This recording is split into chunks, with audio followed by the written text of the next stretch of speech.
to Sacramento Rivercast Baseball on Talk 650 KSPE. The Sacramento Rivercast, 2003 Pacific Coast League champion and AAA affiliate of the Oakland A's. It's now time for the Heineken On Deck Show. Heineken, it's all about the beer. Here now is the voice of the Rivercast, Johnny Dosco. Well, hi, everybody. We're at Franklin Covey Field in Salt Lake City, Utah. Rivercats baseball is on the air tonight. It's Game 3 of a 4-game set. The Rivercats taking on the Anaheim Angel AAA affiliate here in the PCL, the Salt Lake Stingers. Salt Lake winning the first game of this series 4-3, winning last night 5-3. Well-pitched game by both pitchers, both Mike Wood and Steve Green last night. Steve Green getting 14 ground ball outs last night, 8 to his second baseman Brian Specht, who also had an inside-the-park home run, by the way. But Salt Lake with the victory, and they are off to the best start in their history. They are 5-1 in the Pacific Coast League's North Division. They're a game in front of Edmonton, who is 4-2, 2 games in front of Tacoma. Portland's 3 back. Meanwhile, the Rivercats, they find themselves 3 games back in the South. Tucson Sidewinders 5-1, Las Vegas and Sacramento 2-4, and Fresno 1-5 and 4 games back. So a big game for the Rivercats tonight. Try to win the last 2 games of this 4-game set and find themselves with a 500 road trip. That's what you're looking at right now in the last 2, and you're 500 going into the homestand beginning on the 16th. Our guest on the Heineken On Deck Show today. First, before we talk about the Heineken On Deck Show, we'll talk about the great pitching matchup, our Painting the Corners pitching matchup, presented by Frazee Paint and Wall Covering, the official paint company of the Rivercats, and it is a good one. Joe Blanton getting the call for the Rivercats. He has 1 start, 5 innings, 5 hits, 2 runs, 1 earned, 1 walk, 6 strikeouts. Pitched very well in that game against the Edmonton Trappers in Yuma. He goes against the number 1 pitching prospect for the Angels, Bobby Jenks. Bobby Jenks, ERA of 5.14, made 1 start, 7 innings, 6 hits, 4 earned runs. Issued 1 walk. He struck out 9, so his 9 strikeouts tied for 3rd in the league. And he's dropped 35 pounds since spring training last year, and he throws in the mid to upper 90s. So it should be a lot of fun. Bobby Jenks and Joe Bland. We'll come back with Mike Rose after this on Talk 650 KSTE.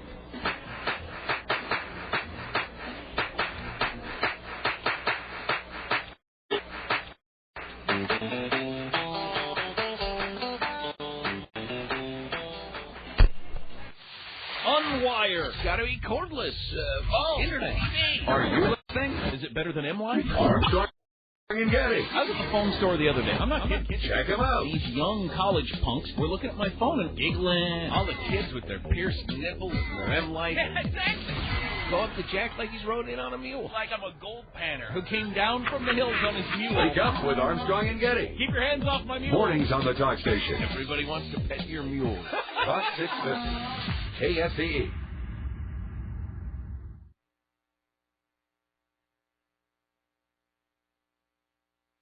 AAA affiliate of the Oakland A's on Talk 650 KSPE. Welcome back to the Heineken On Deck Show. We are getting ready for Game 3 of this 4-game set. The Rivercats are taking on the Salt Lake Stingers, the Pacific Coast League AAA affiliate of the Anaheim Angels. Rivercats have lost the first 2 games of this series, find themselves with a 2-4 record. Getting ready here for Game 7. A great pitching matchup tonight. Joe Blanton and Bobby Jenks. We're talking with catcher, I guess / DH tonight. He's in the designated hitter role tonight, Mike Rose. And Rosie, how are you? Doing good, Johnny. How are you? Doing great. Nice to see you. It's funny. You talk about your years throughout professional baseball. Here's your 2nd year in the A's organization, yet I see a different Mike Rose that I saw at the beginning of last year. I see a more confident Mike Rose. I know that part of that is being at big league camp and being around it, but another part is just 1 more year of maturation. Absolutely. This year, coming into spring training, is the best I've felt by far in any off season. I really dedicated myself, in my training program, and I also started hitting a lot earlier. And this is actually my first year in 3 years I haven't played winter ball, so it gave me a chance to hone in on my skills and fix a couple of things here and there that I needed to kind of fine tune. And like I said, I came into spring feeling better than I have any other year. You got a lot of praise from Ken Maka in the papers, and he said this guy has been invaluable really in spring training. And not only he liked what you did in a lot of the catchers' meetings, not only what you did on the field, but also your mind. Yeah, those catcher coach meetings we had every morning were a big part of spring training, especially for catchers. I didn't realize how in depth the hitters charts are. They have a hitter's stat for everything you could possibly imagine. And I just realized, that catchers have a really big responsibility for the team, and you really got to be trusted by your coaches that you know hitters, you know your pitcher's strengths and weaknesses, and how to match up those strengths and weaknesses with the hitters. And that was just a big learning experience for me too. And I'll never forget that, and I can take that with me a long way. Well, what did as far as the playing in spring training, what in the big leagues? How much did you learn from that and being around the big league guys and hitting big league pitching? Well, my locker is right next to Eric Chavez, and I learned that it's the same game. You just got to relax and have fun, and just being next to him every day. I mean, that he's like playing in a playground every day. That's how he treats it, and so I took a lot of that out of it. Also, just the intensity level of a big league baseball game is unmatched, and you can't realize that by watching a game on TV, or when you're actually in the game, you realize that the intensity level is twofold from AAA. Wow. The Grand Slam, and I know it's a spring training game, but you had a Grand Slam and a Major League game, a spring training game. How much of a thrill was that, and how much will you take that with you? Well, like you said, that's going to give me a lot of confidence, especially being down here in AAA, that, hey, I can play at that level. I can contribute to a big league team, not only with the bat, but, behind the plate, and I can take that with me the whole year. I'll tell you, the switch hitting, and we talked about it last year, the switch hitting for you is invaluable, and that's something that will help you land a Major League job, whether it be this year or next year or the year after. That switch hitting, which really you decided on, I think your first or second year of professional baseball in the Astro organization, that will take you to the next level. Absolutely. I'm really glad that I did that. And actually, Dave Hudgens was my hitting coach there with the Astros. And instructional league, after my first year, I just started messing around with it. And it felt really good. It never really felt awkward. My strength wasn't there as compared to the right side, but I just really dedicated myself that off season.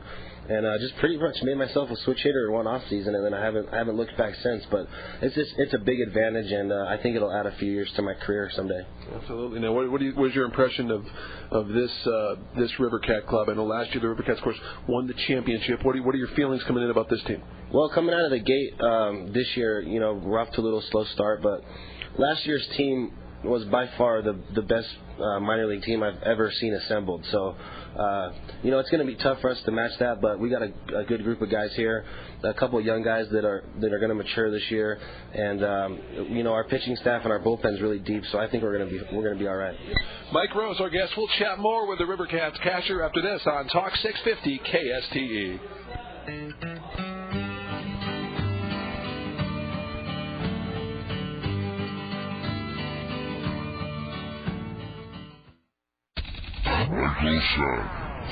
The enemies are at your gate, moron. They've knocked your door down. They want to burn your country to the ground. Idiot. Why don't you stand up and be a straight-up American like your grandfather was, you punk? Michael Savage. Shall I tell it to you another way? All these jerk-offs that I have to deal with every day. These weaklings, their minds have been warped by their socialist teacher. Why don't you just get with the program? Don't miss Michael Savage. You sound like a pothead skateboarder or surfer. This afternoon at 4 on Talk 650 KSTE. Nobody's talking. Talk 650. Like Talk 650.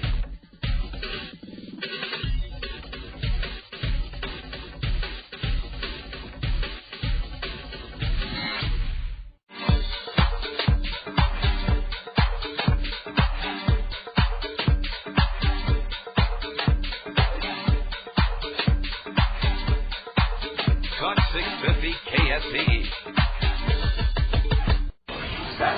Michael, I want to tell you, you are the funniest man ever. Michael Savage. I want to know why you're not on every radio station across America. I love you. You're so intelligent, and your mind works. So I'm really getting into your brain. Well, I just got married, and I don't have a job yet, and I sit and listen to you every day from 4 to 7. I come home, and I tell my husband everything you say, and sometimes I'm talking with a New York accent. Michael Savage. That's good. That's good. The voice you can't ignore. I want to be your personal promoter. You're turning our house into a Savage Nation. Weekday afternoons at 4 on Talk 650 KSTE. Your radio could drive you crazy. The Talk Station. What is it?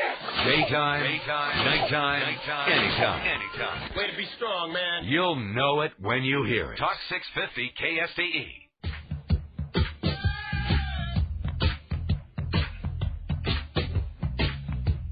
Remember, today you listen to Talk 650 KSTE.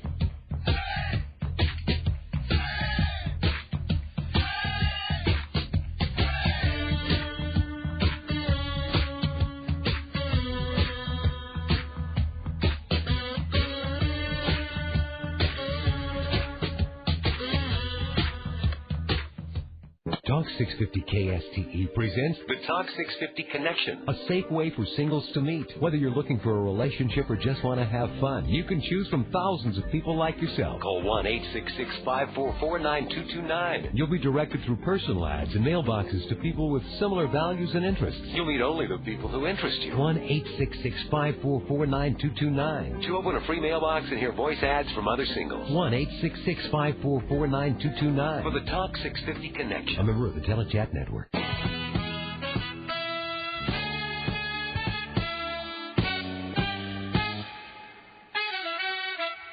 River Cats Baseball, nights and weekends on Talk 650. Talk 650, KSTE. We're at beautiful Franklin Covey Field in Salt Lake City, Utah. Here is the second part of our interview with Mike Rose out of Jesuit High.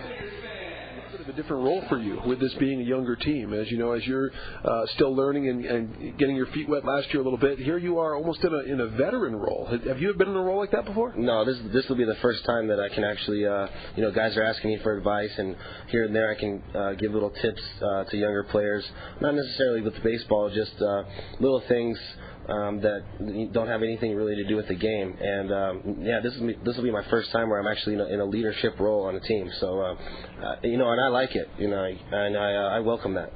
Well, you also welcome the signing of Tom Wilson. You guys are getting along incredibly well. A lot of guys might say, well, would he be bitter that Tom Wilson's here? But I see a good relationship forming there. Yeah, I'm kind of numb to that stuff now. I mean, guys come and go. And, it's a business, and you can't, if you were to worry about every single transaction here and there, who's coming and going, you'd drive yourself crazy. So, but me and Tom have a great relationship. I have a lot of respect for him. He's a big league veteran, so there's stuff I can learn from him also. Rosie, I didn't bring it up last year. It seems that every media type happened in Florida, and I know you answer it very gracefully and everything like that, and you want to kind of block it out of your mind, yet it is something that I'm sure remains inside you. And if people don't know, it's the incident where you guys were held up, and that was in, I believe, Kissimmee, Florida. What did you take from that incident? Do you make you appreciate each day? Absolutely, and I think the biggest difference in myself, after that day was my awareness of my surroundings. And my wife and I will be at a restaurant, and I can, without even trying or consciously doing this, I can hear conversations, and I see certain things, and we'll be walking out of a gas station or something, and I'll see a guy, coming out of the parking lot, and I'm watching him. What's that guy doing? It's just an awareness that you get from that. I would have never had that before, and I actually think it's helped me, in baseball as a catcher. I'm constantly aware of little things that people don't notice. And the other thing I took out of it was, you never know when your last day is going to be. So you got to come out here and play every game like it's your last game. That's awesome. I mean, cliche, but so true. And a big part of your game, we talk about hitting, but a big part of your game is handling pitchers. The psychology of being a catcher, knowing when to get on a guy and when to lay off, and that's the mental part, and that's the psychological part of being a catcher that a lot of people don't think about. That's a key part of your job. Absolutely, it's huge, and I've always thought myself as a good people person, and can read people by their body language and certain things like that. So yeah, that's a huge part of the game that not too many people will see watching a ball game. But yeah, you really got to know these guys inside and out, and it helps during the game to know what pitch can this guy make right here, and if he doesn't make it, what can I say to him to help him adjust and better himself as a pitcher. Now, how much as a catcher defensively? How much does understanding pitching help you at the plate? The psychological, just watching a pitcher, how much does that psychologically help you at the plate when you think about what the pitcher's thinking on the hill? Oh, it's huge, and I honestly think catchers should be the best hitters out there, just because we see so many pitches in the course of a game. We're constantly involved in every single pitch, and when you go up to the plate, you think about what certain pitchers are going to do to you, but also you think about what catchers call certain things when I'm up. In other words, like Randy Knorr, with Edmonton, every time I'm hit, he works me away a lot. But when the other catcher with Edmonton, I forgot his name, but he's always working me inside. So you got to know which catchers think a certain thing about you, and that's huge. It helps out a lot with the mental part of hitting. Interesting. Never looked at it that way. Now, tell the folks about your experience at Jesuit. You said it really helped shape you, and your mom and dad worked hard and got you Jesuit. Talk about your experience there. That was a great school to go to, and I wasn't a big fan of going there. And my freshman year, I wasn't too thrilled about going to an all-boys Catholic school, but it turned out being probably the best thing that could ever happen to me. I had a great coach there, Joe Patolny, and he's still there, and he helped me a lot with my attitude. And he wanted to win back, more than anybody, but at the same time, I can remember a playoff game where I struck out and I threw my helmet, and he pulled me out of the game. And he didn't care, who I was or how good I was. I was out of there, and that really helped me control my emotions. It taught me a lot about character and how you should play as a professional. That was Mike Rose, our guest. We'll have more after this on Talk 650 KSTE.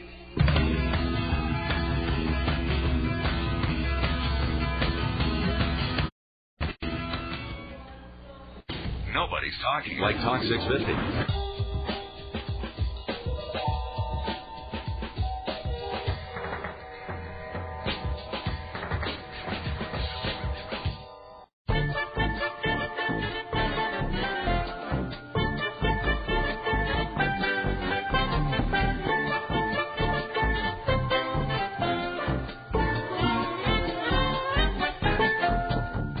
Armstrong and Getty. This is a good topic, too. I'm glad you called.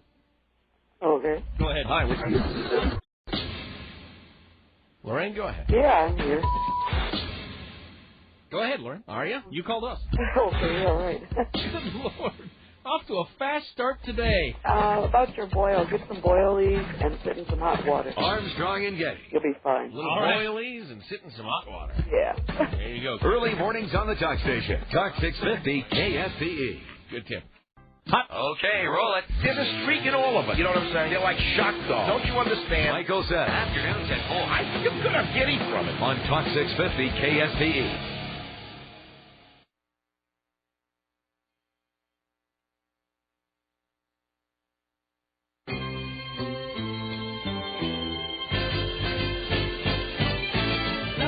This is Sacramento River Cats baseball on Talk 650 KSTE. Well, that'll wrap up the Heineken On Deck show. We'll have the starting lineup and the first pitch after this on Talk 650 KSTE. Hey, come on, you've been listening to the Heineken On Deck show. Heineken, it's all about the beer. Stay tuned. Starting lineups and the first pitch is next. But Talk with Armstrong and Getty, Michael Savage, Dr. Laura, and Glenn Beck. Talk to us about the things that matter to you most. Whatever's on your mind, no matter who the host. Got a question or a gripe or giving someone props. Doesn't matter because the conversation never stops. Hit the buttons, dial the numbers, come on, don't be shy. Might be the only chance you get, so don't let it slip. You do the talking. I guess my concern is that On the Talk Station, Talk 650, Talk 650, Talk to us. KSTE. No, bro. I said wrap up, so you're going to play the 30-second of the game open right now.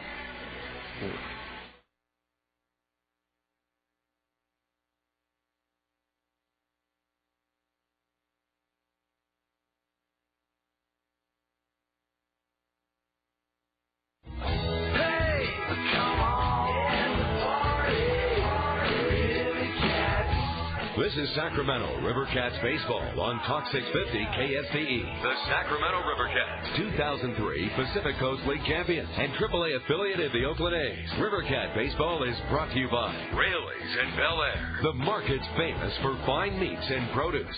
Miller Genuine Draft, genuine flavor, cold filtered smooth. Miller. Good call. SBC. Going beyond the call. The Golden One. California's leading credit union. Chevron. No gasoline cleans your engine better than Chevron with Techron. And by Sacramento Coca-Cola. Proud to be a founding corporate partner of the Sacramento River Cats. Here now is the voice of the River Cats, Johnny Dosco. Hi, everybody. Well, Steve Stanley takes a strike, and we're underway. The count's 0-1. Bobby Jenks, the bright prospect for the Anaheim Angels, delivers the 0-1 pitch, and Stanley, it's a line drive into left center for a base hit. Stanley rounding first, up to get it is Wesson, and he takes a 45-foot turn, then goes back to first base. A single for Steve Stanley to lead off the ball game. And that will bring up the second baseman, Adam Morrissey. So Adam Morrissey will be the hitter. Morrissey hitting .273, a homer and 3 driven in. Glad you're with us. Bobby Jenks against Joe Blanton. It's at the Anaheim Angel AAA club. The Salt Lake Stingers for you defensively as the right-hander Bobby Jenks comes set. And the pitch to Morrissey. Fastball in there for a strike, 0-1. Well, actually, the Rivercats starting lineup. Mike Edwards is in the 3 slot. Edwards at third base. Dan Johnson batting 4th. He's at first base. Mike Rose, the DH tonight. He's batting 5th. Matt Watson is batting 6th and playing left field as Stanley takes his lead. And the right-hander comes to a high set. Bobby Jenks to the plate. The 0-1 pitch, a chopper it up the middle. It'll be gobbled up by Amaziga. Steps on the bag, throws to first, double play. So just like that, a 6-3 double play. And that'll bring up the third baseman, Mike Edwards. So here's Mike Edwards. You have Steve Jackson in the 7 slot doing the catching. Michael Lockwood batting 8th and playing right field, and Ramon Castro is the shortstop batting 9th. Yeah, a little two-hopper right to Amaziga, and Amaziga just had to step on the second base bag, and he fired to first for the 6-3 double play. So here's Edwards. Edwards hitting .200 on the year. As the first pitch from Jenks, a fastball that misses low. 1-0. Jenks throws very hard. Matter of fact, he was clocked at 100 miles an hour in winter ball. The 1-0 pitch misses inside, ball 2-0. He's had trouble in the past with his control, but he got a hold of it last year. Last year, Bobby Jenks, 51 walks, 103 strikeouts for the AA Arkansas club as the right-hander delivers, and Edwards fouls one to our right now to play, and it's 2-1. But it's Rob Quinlan at first base, Brian Specht at second. The shortstop is Alfredo Amaziga, and Alex Pelaez is at third, with Gary Johnson in left, Barry Wesson in center, and Brian Gordon in right. Here's a ground ball on the right side on 2 ops, gobbled up by Specht. The second baseman throws to first in time, and more ground ball outs. It's an easy inning for Bobby Jenks. No runs, a hit, no errors, and nobody left. We're through half an inning. Sacramento nothing. Salt Lake coming up. We'll have the bottom of the first and the starting lineup for the Stingers after this on Talk 650 KSTE.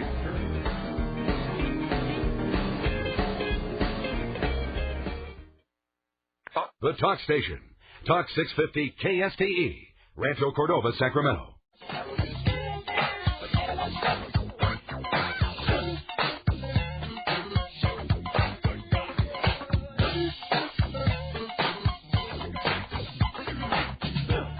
Talk 650 KSTE.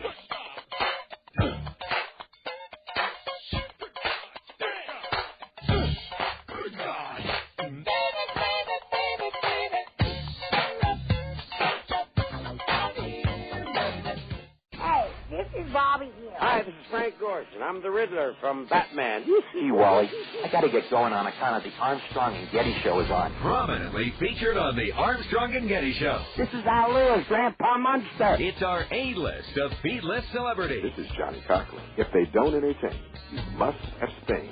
From the Armstrong and Getty show. Hi, this is Chelsea Charms. This is Bill Walton. Hi, I'm William Shatner. Armstrong and Getty. Early mornings on the Talk Station. Talk 650 KSTE.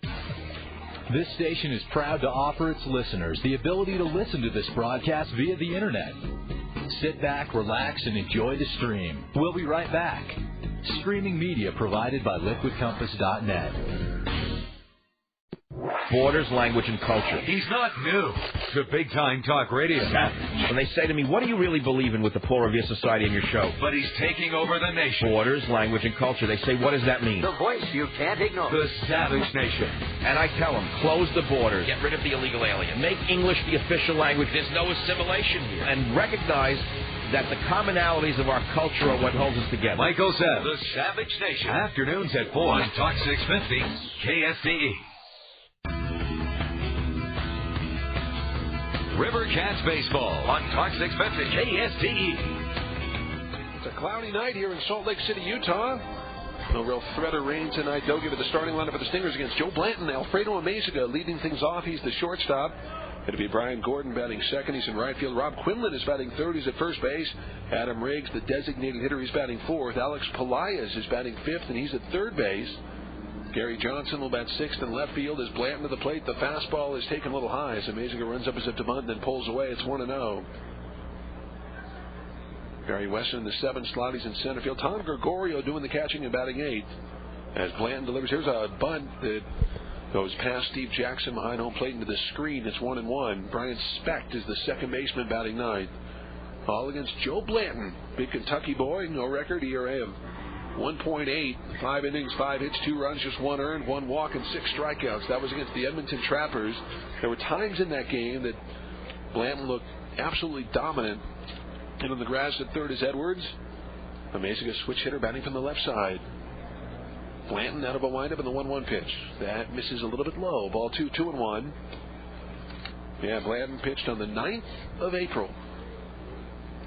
And he retired the first 6 batters he faced, 3 of them on strikeouts. The 2-1 pitch. Look out! A line drive foul. It hit the railing of the River Cat dugout on the third base side. Ball was smoked by Amazinger.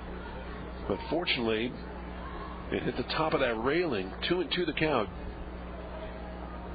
Center fielder Stanley shaded a little bit towards left center. Blanton to the plate, the 2-2 pitch. That's chased and missed on a fastball. Down he goes. So Blanton strikes out Amazinger. And that will bring up Brian Gordon, the right fielder. We'll set the River Cats for you defensively. Defensive alignment brought to you by Noble Way Pest Control. Don't let bugs and rodents drive you away. Call the Knights of the Noble Way at 916-344-5220. Dan Johnson is the first baseman. It's Adam Morrissey at second base. As Blanton out of a windup, and the right-hander's pitch to Gordon is a fastball taken for a strike. It's 0-1. Ramon Castro is at short. Mike Edwards is at third base. Blanton wasting no time as the 0-1 pitch. That's swung on and bounced down to the first baseman, Johnson. He makes the play, feeds Blanton covering in time, and they're quickly 2 away. Little harmless ground out to Dan Johnson at first, 2 down. And that'll bring up Rob Quinlan, the first baseman. Yeah, Matt Watson in left field, Steve Stanley in center, and Mike Lockwood in right. Steve Jackson doing the catching, and on the hill, the right-hander, Joe Blanton.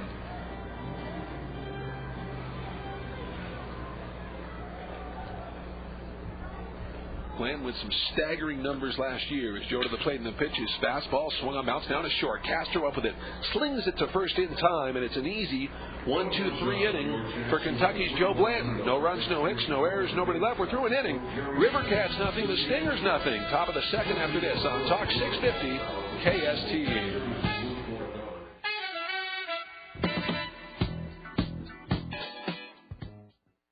Talk 650.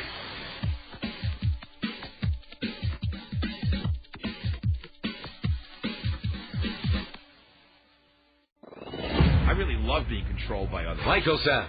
It's one of the things I really specialize in, is having people with lower IQs than I telling me what to do, especially when I go to the bathroom. Follows Dr. Lord. I have like a criminal's personality in many ways. Don't get me wrong, I'm not a bad person. I don't like to be told what to do. I have a very rebellious streak since birth. Savage, get it. Doctor I'd like to kill her pulled me out and yanked me by the head. And ever since then, weekdays 4 to 7. I've been fighting with the world. On Talk 650 KSTE. Talk 650.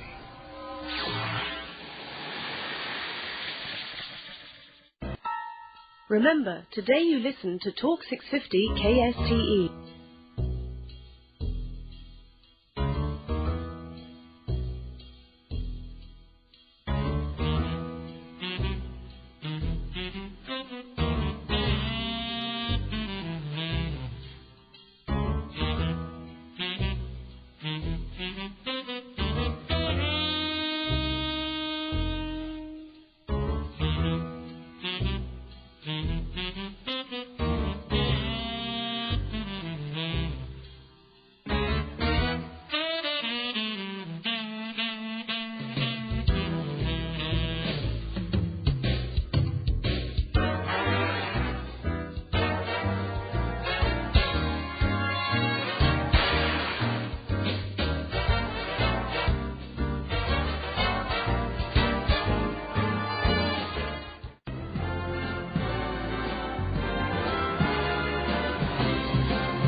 AAA affiliate of the Oakland A's, the Sacramento Rivercats on Talk 650 KSDE. We go to the top of the second inning. No score in the ball game. Bobby Jenks, the right-hander, will face Dan Johnson, Mike Rose, and Matt Watson. Dan Johnson, left-hand hitter, hitting .400, 4 homers and 13 driven in. Right-hander takes a deep breath as Bobby Jenks, the leg kick and the right-hander's pitch. Fastball in there for a strike. On the inside edge, it's 0-1. Count still filing in here on this Wednesday night. Great pitching matchup. Here's the 0-1 pitch to Dan Johnson. A changeup that's chopped foul toward the Salt Lake Stingers dugout on the first base side, and it is 0-2. Yeah, the Stingers today competing with the Utah Jazz. Utah Jazz, their last home game of the year. They're not in the playoffs for the first time in, I think, 22 years. The 0-2 pitch. That misses a little bit low, right below the knees. It's 1-2 on Johnson. No score, top of the second. River Cats and the Salt Lake Stingers. Salt Lake off to the best start in their history. They're 5-1. Here's a 1-2 pitch. Slider in the dirt. It's now 2-2. 345 down the left field line, 375 in the left center field alley, 420 to dead center. Then it curls out to 410, the deepest part of right center. 370 the right center field alley, and 315 down that right field line. Here's the 2-2 pitch. Fastball lifted foul down the left field line, slicing into the seats. And it's now 2 balls and 2 strikes on Dan Johnson. River Cats wearing the black tops with the gray pants. Stingers wearing the white jerseys with the red letters and numbers. Jenks with the red sleeves. Takes a deep breath. He's out of a windup in the 2-2 pitch. Changeup misses low. It's now 3-2. We're in Salt Lake City, Utah. Gorgeous downtown area. There's a 3-2 pitch. Fastball. It's popped up foul to our left and out of play. Count remains at 3-2. You know, ball players, and Graham Kuntz talked about this. It's one of those things that you don't want to see your batting average during the season. You know if you're going well. You know if you're struggling. But here in Salt Lake, impossible not to see your batting average. You look up and see the count. You see your batting average in big letters up there. Johnson, it's a little pop fly to left field. Will it fall in? It will. It falls in for a base hit. Gary Johnson over to get it. Dan digging for 2. The throw from Gary Johnson to second base, not in time. It's a double for Dan Johnson to lead off the second inning. So Dan Johnson picks up the double, his 3rd double of the season. The River Cats have their 9th double. And here is Mike Rose, the designated hitter. We're in the top of the second inning, no score. Glad you are with us on this Wednesday night. River Cats will have their home opener 2 nights from tonight against the Edmonton Trappers. Right-hander to the plate. Jenks delivers a fastball, swung on, hit up the middle, and through for a base hit. Rounding third is Johnson, and he will come in and score. The throw to the plate is not in time as Rose picks up the RBI single, and the River Cats lead it 1-0. Now give Mike Rose his 3rd RBI of the year, and the River Cats have a 1-0 lead. And here's Matt Watson, the left fielder. So a chopper by Rose up the middle, and it got past Amezaga and into center field. There's Watson. Watson hitting a .192, 2 homers and 5 driven in. And the River Cats have the lead. River Cats had the lead in the first game of this series. They led 3-1 going into the bottom of the 7th of that first game. Fastball in the inside corner for a strike. It's 0-1 on the left-hand hitting Matt Watson. Third baseman Pelaez, 10 feet behind the bag, 10 feet off the line. Specht and Amezaga in double play depth. Here's the pitch. Fastball misses high. It's 1-1. They're throwing mostly fastballs thus far. 1-1 the count on Matt Watson.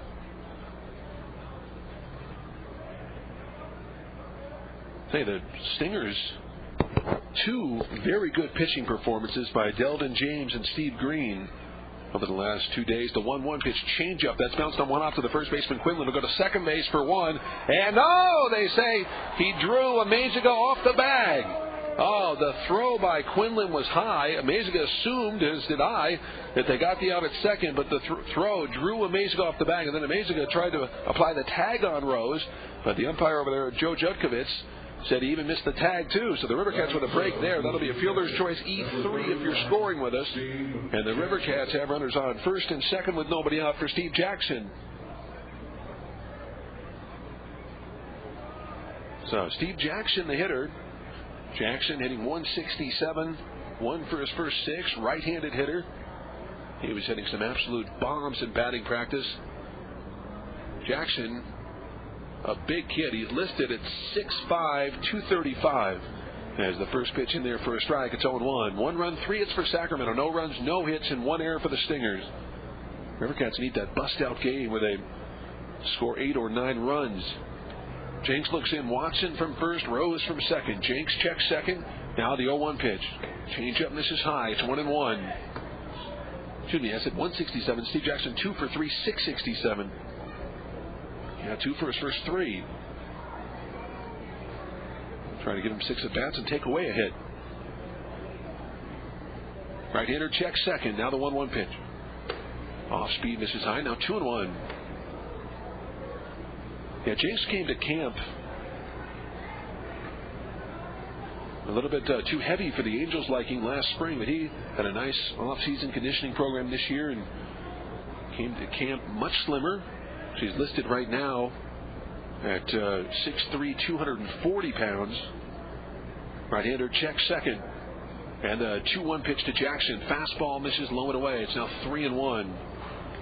It's been a trouble for Bobby Jenks. I mean, the scouts all know how hard he throws, and Angels like him, no question about it. He's still very young. I mean, he's just 22 years old.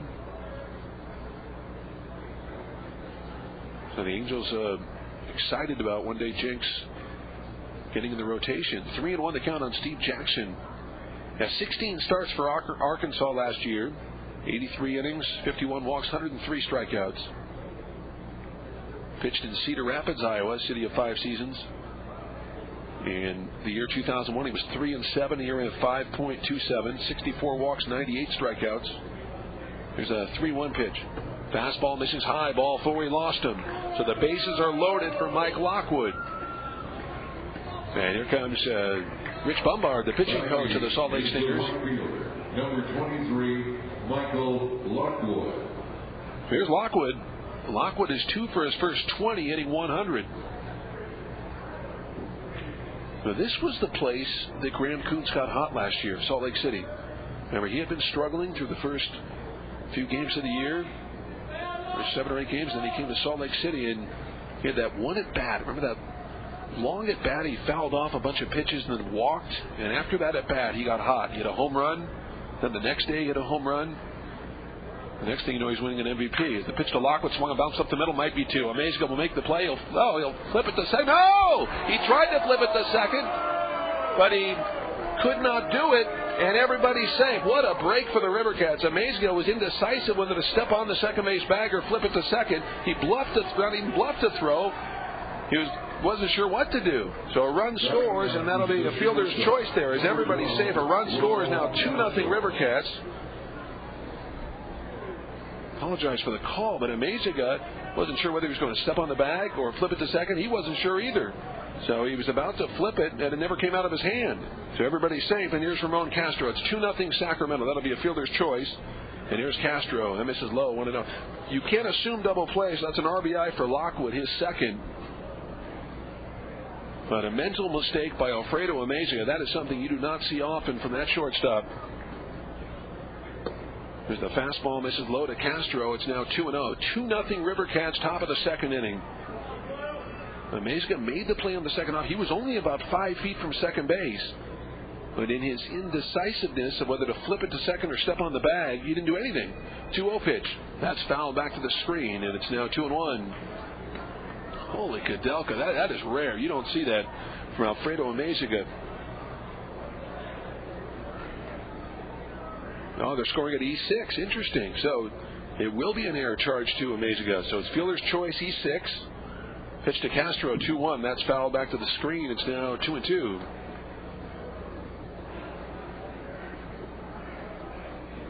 Castro hitting .214 on the season. That's 2 errors on fielder's choice in this inning. Matt Watson reached on the fielder's choice, the error by Quinlan.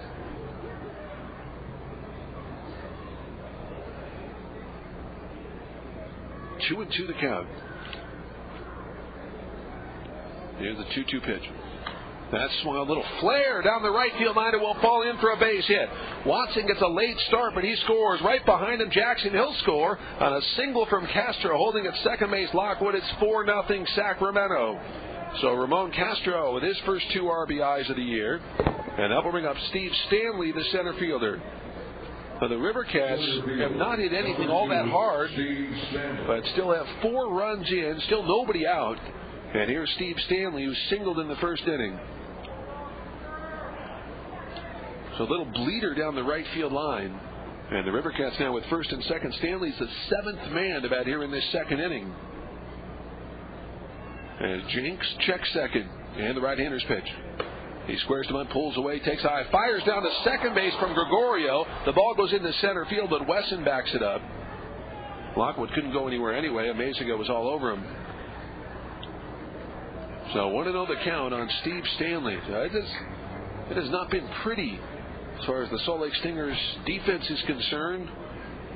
A little sloppy so far, but the River Cats will take it. They lead 4-0 here in the second inning, their biggest lead of the series. Jenks trying to regroup. The 22-year-old takes a deep breath as he checks second base. And the 1-0 pitch. Stanley squares to bunt, pulls away, he takes low. It's 2-0.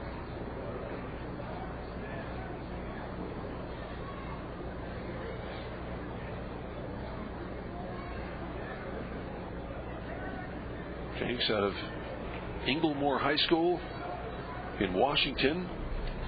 Here's the 2-0 pitch. That fastball misses high, 3-0. So now 3-0 to Stanley. Adam Morrissey waits next.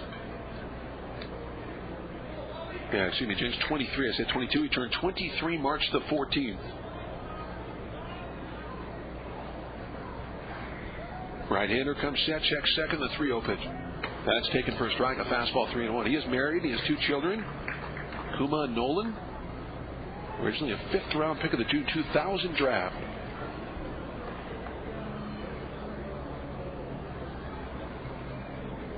Jakes looks in as Castro and Lockwood take their leads from first and second. And the 3-1 pitch.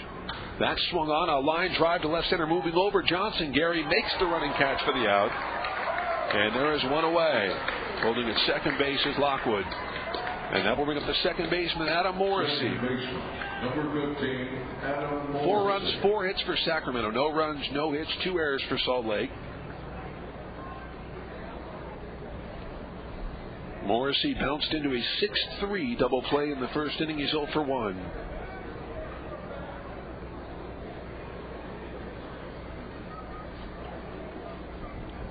Outfield straight away as Bobby Jenks to the plate, the pitch. That bender misses low. It's 1-0.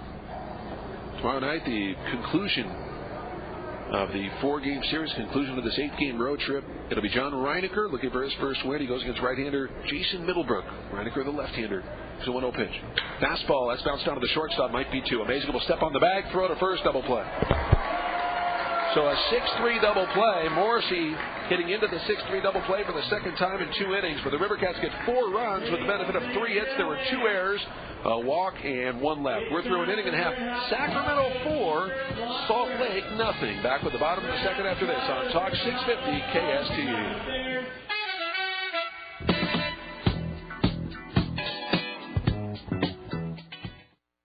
Welcome to the program. Therapy's expensive. My husband and I have some friends. We've had them for about 6 years. Dr. Laura? My question is regarding, I'm trying to make sure I'm doing the right thing for our 20-year-old. Free. What's on your mind? Well, I've got a problem with my neighbor. Dr. Laura. 4 years ago, the wife divorced the husband. But how do I say it without... Find your own words, Afternoons. My question is... Right before Savage. You're here to teach him. On Talk 650. You're his dad. KSTE. Sacramento's Talk Station.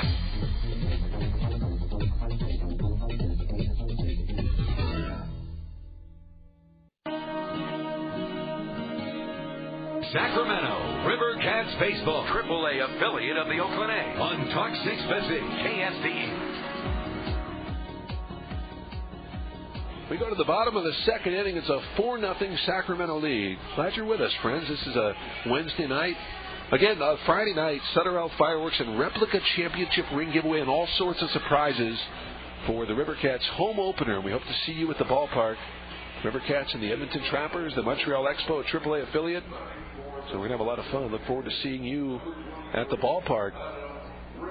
It'll be Adam Riggs, Alex Pelias, and Gary Johnson. Numbers 4, 5, and 6 to face Joe Blanton. Blanton working a perfect first inning. Now, if you want your home to look picture perfect, visit the experts in any of the greater Sacramento area for Z-Paint and wall covering locations. You'll find quality paint, expert advice, and old-fashioned service. So here is Adam Riggs, right-handed batter, former Dodger prospect, as Blanton delivers low, and it's 1-0. And the Rivercats taking advantage of some sloppy defense on the part of the Salt Lake Stingers in the top of the second inning as Riggs hits one foul down the right field line, slicing into the second level of seats. And it's 1-1. Joe Blanton, one cool customer, I'll tell you. We talked about his numbers in Kane County last year in the Midwest League. Great facility. There's the 1-1 pitch. That's taken outside with the fastball, 2-1. It was 8-7. Here we have 2.57, 19 walks, 144 strikeouts. About a 7-to-1 strikeout to walk ratio. It's a 2-1 pitch. That's fouled back on a fastball right top of the screen. It's 2-2. Beautiful ballpark. Kane County Cougars. Ballpark's first year was 1993. They were the Marlins affiliate. I remember Charles Johnson was the catcher there. The 2-2 pitch. Fastball swung on a drive to center field. Stanley, a long way to go, still running, and he makes a beautiful diving catch in left center. Outstanding play by Steve Stanley, and there is one away. Now Steve Stanley making our Merlino's Freeze defensive scoop of the game. We hate to give it out too early, but what an outstanding diving play by the center fielder Steve Stanley. And that is our Merlino's Freeze defensive scoop of the game. Baseball and Merlino's, your ticket to a cool season. A one away. That's worth 3 exclamation points. Here's Alex Pelias, the third baseman. As Blanton to the plate in the pitch. Fastball in there for a strike, and it's 0-1. I remember also that Kane County team. You know, Billy McMillan was on the Kane County team in '94. Blanton looks in the outfield straight away. Joe getting some help from his center fielder Steve Stanley. Here's Pelias as the pitch is taken low, and it's 1-1.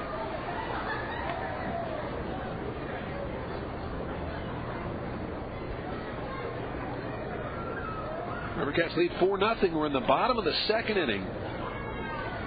Greg Maddox turning 38 today. Here's a 1-1 pitch. That's a slider that's swung on and lifted foul on the right side out of play. That will go to the second level of seats here at beautiful Franklin Covey Field. 1 ball, 2 strikes. Pretty good crowd on hand. Right-hander stares in. Pelias waving that bat back and forth. Pelias, former Beaver, the 1-2 pitch. That's foul back. Now remains at 1-2. Remember Rob Deere, the hitting coach of Portland last year, was raving about this guy, Alex Pelias. Pelias picked up by the Angels. A 1-2 pitch. Fastball, a little chopper, double on third. This will be a tough play. Edwards makes the play on the run, throws to first, not in time. There was nothing that Edwards could do. It was a chopper and up along third, and Eddie did all he could. And the throw is low. It's dug out by Dan Johnson. It'll be an infield single for Alex Pelias. Number 32, Gary. And that'll go Gary Johnson, the left fielder. So that's the first hit off Blanton, the first base runner off Joe. 4 runs, 4 hits for Sacramento. No runs, 1 hit, 2 errors for Salt Lake. Here's Johnson, big left-handed hitter. Gary takes off his helmet. Now puts it back on. Now back in the left side of the batter's box. Middle infield of Castro and Morrissey in double play depth. Rouse still bothered by a sore back right now.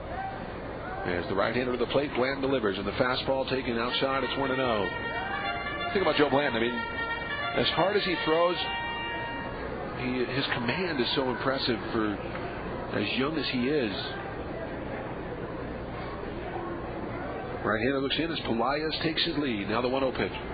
That's swung on, a drive to right field, moving back for it. Lockwood still going back, reaches up, and Mike Lockwood makes the leaping grab for out number 2. Outstanding play by Lockwood. So Steve Stanley giving him a high five near the warning track. I'll tell you what, 2 outstanding plays, one from Stanley, one from Lockwood. So Mike Lockwood, the leaping grab in right field. And there are 2 away. Here's Barry Wesson, the center fielder. Now Joe Blanton getting some help from his outfielders in this inning. There's Wesson. Barry Wesson, 2 for his first 18, hitting 111. 2 outs, 2-out second inning, I should say. 4-0 Sacramento. Blanton to the plate and pitch. Fastball misses a little high. It's 1-0. Joe fortunate. He breezed through that first inning. A couple of balls hit pretty well here in the second. Wesson, right-handed batter. There's Blanton at the belt. And the 1-0 pitch. That's lifted foul down the right field line, slicing out of play. And it's 1-1 on Wesson. Former Astro product Mike Brumley flashing the signs near the third base coaching box. Jim Eppert, the hitting coach, he's over there at first.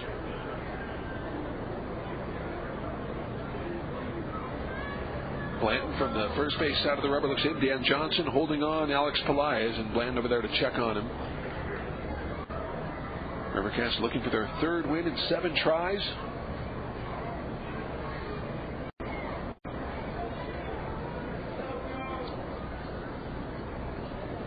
I mean, the only real blowout the Rivercats have been in the 6 games, the one they blew out Edmonton 12-3. The fastball misses high, and it's now 2-1 on Wesson.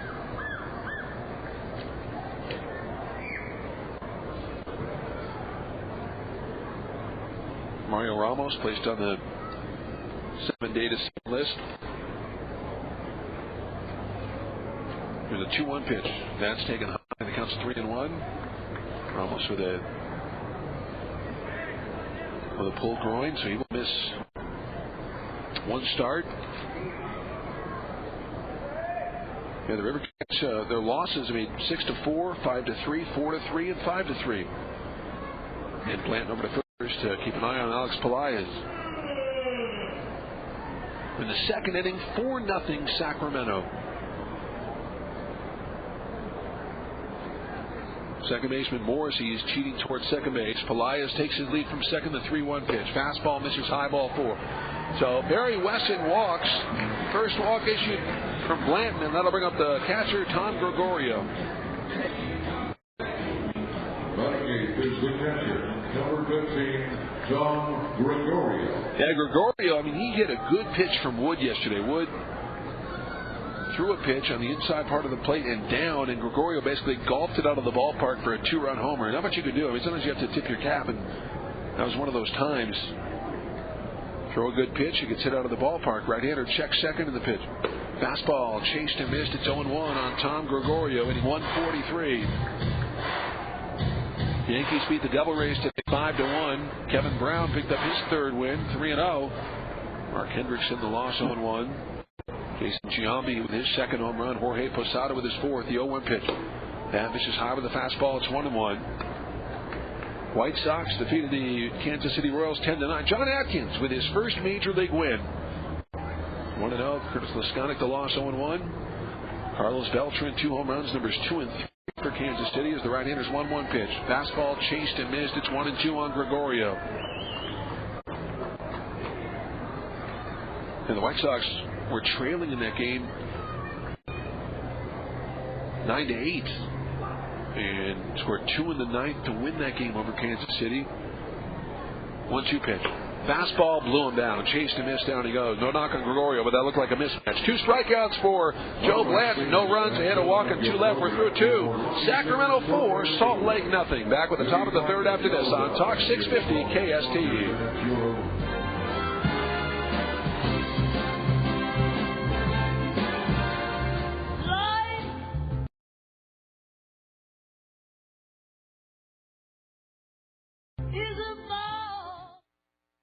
Talk 650 KSTE.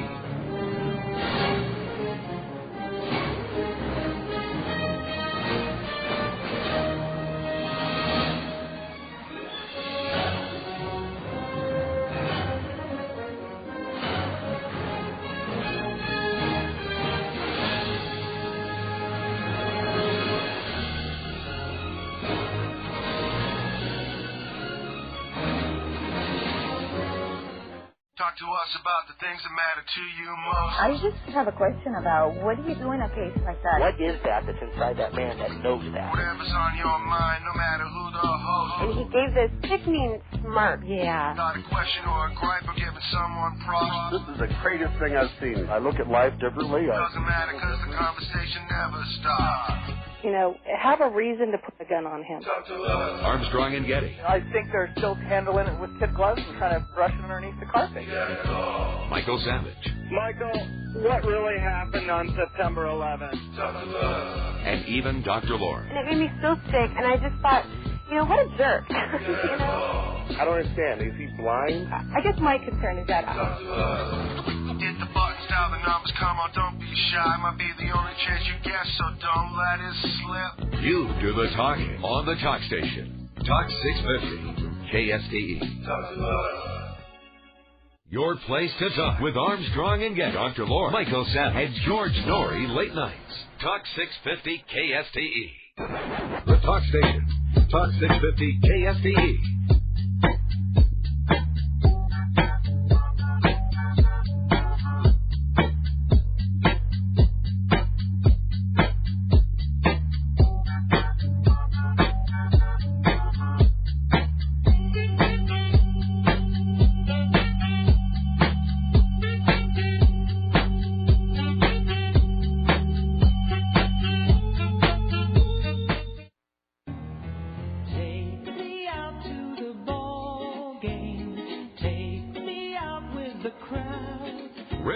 Baseball, nights and weekends on Talk 650. Talk 650 KSTE. We go to the top of the third inning. It's a 4-0 Sacramento Rivercat lead. Rivercats, the 2003 Pacific Coast League champions. They'll open up against Edmonton this coming Friday night. Rivercats will have Southern Health Fireworks and replica championship ring giveaway. Again, a 7 o'clock start. We look forward to seeing you at the ballpark. 7:05 start. Gates will open at 6. Look forward to seeing you there. And it will be Steve Woodard for the Rivercats. Josh Karp gets the call for the Edmonton Trappers. Saturday, a 7:05 start. TJ Tucker getting the call for Edmonton, on the starter yet for the Rivercats. Mike Wood will work Sunday. Sunday, a 1:05 ball game. Sung Song and Mike Wood. Sunday poster and youth wristband giveaway and U.S. Bank Kids Day as the pitch to Edwards is swung a little too opposite to short. Amaziga makes the play, fires to first in time. Amaziga was caught in between hops. He had to wait for that second hop, so he had to bring it up a notch with that throw, and he threw a gun to his first baseman, Rob Quinlan, and there was one away. So one down. That's 4 ground ball outs for the right-hander Bobby Jenks, and that'll bring up the first baseman Dan Johnson. Here's Dan Johnson, who doubled and scored in the second inning. You watch Dan Johnson take batting practice, and he is such a pro. As the fastball misses low and the count's 1-0, he's taking some pitches to left, working to center, working pull some balls. But it's funny, Tony DeFrancesco was talking during batting practice about Vladimir Guerrero, and as a right-hander, Bobby Jenks out of a windup in the 1-0 pitch. That swung on and popped up foul out of play. That will reach the first level of seats in the third row behind the dugout of the Rivercats. And a fan almost went over a railing to make the play, and he gives the ball to his girlfriend. Right hand to the plate in the 1-1 pitch. That's chopped foul. That will go over the Salt Lake dugout in the third row. It's 1-2. Tony DeFrancesco was talking about Vladimir Guerrero's batting practice and how whenever he hits a home run in BP, he will immediately, on the very next pitch, try to take the ball to right field. He'll go the other way. Well, Dan Johnson, I think, does that naturally. He's constantly working on things in BP as the 1-2 pitch. Change up, misses low. It's 2-2. He'll have a round where he just concentrates on hitting the ball the other way. Then he'll concentrate on hitting the ball up the middle. Then he'll concentrate on pulling some balls. As the 2-2 pitch, that swung on and banged in the center field for a base hit. So Dan Johnson, a sharp single to center, as he is 2 for 2, and that'll bring up the designated hitter, Mike Rose. Number 25, Mike Rose. Well, time now for Neighborhood Trivia, presented by State Farm Insurance. Like a good neighbor, State Farm is there. But what baseball slugger is known as the Big Cat? what baseball slugger is known as the Big Cat? We'll have the answer in the bottom half of this inning. Here's Rose, 1 on, 1 out. Rose singled and scored in the second inning. Talked about in the pregame interview about his time at Jesuit. As the fastball misses low, it's 1-0 on Rose. Switch hitter batting from the left side. 4 runs, 5 hits for Sacramento. No runs, 1 hit, 2 errors for Salt Lake. That's where we are in the top half of the third inning. Jenks the high set and the 1-0 pitch. That's a fastball foul back to the screen, 1-1. Other finals, the Astros beat the Cardinals 11-1. Wade Miller with his second win, 2-0. Now Chris Carpenter, the loss, 1-1. Bagwell and Berkman with home runs. Bagwell is third, Berkman is third as well. Cubs beat the Pirates today 8-3. Matt Clement picking up his first win of the year. He's 1-1. Ryan Vogelsong loss, 1-1. The runner goes. The pitch is swung on and chopped foul at home plate, and it is 1-2. Milwaukee beat San Francisco 3-0. Wes Overmiller with a win, 1-1. Brian Cooper with a loss, 0-1. Kolb with his third save. Jeff Jenkins hit a home run for Milwaukee, his first. Cincinnati and Philadelphia postponed. Right-hander, the high set, and the 1-2 pitch. Off speed, misses high, 1-2. Rose hitting .280 on the year. No homers, 2 driven in. 4-0 River Cats from the top of the third inning from beautiful Franklin Covey Field. A lot of snow on those Wasatch Mountains. Quinlan holding on Johnson at first. Here's that 2-2 pitch. Off speed, taken a little bit low. Pretty good changeup there that just missed. It's now 3-2 on Rose. So we'll see if Johnson is off on this pitch. 3 balls, 2 strikes, and 1 out. Rose has struck out just 3 times in his first 26 at-bats. Jenks, the high set, and steps off, trying to keep Dan Johnson close.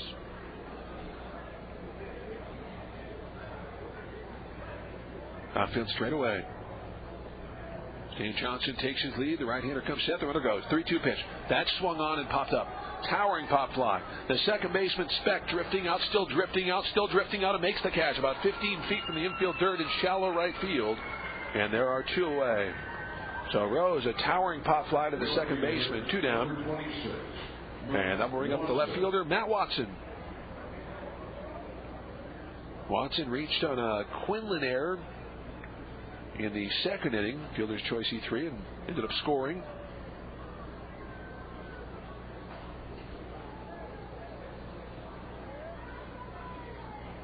So here is Matt Watson, left-handed batter, hitting 185 on the young season.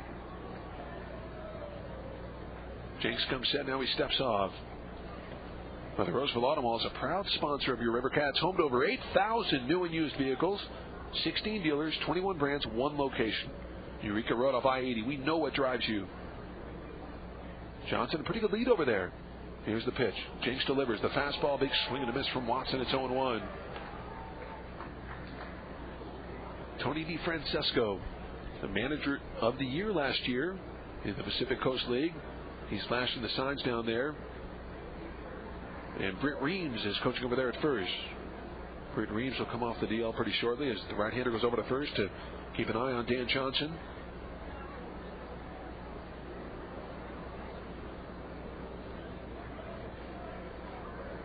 So we got our second look at John Reinecker tomorrow. It'll be the conclusion of the 8-game road trip. Here's the 0-1 pitch. Off speed, a beauty. Chased and missed 0-2. So Jenks with that changeup. And Watson in a hole, 0-2.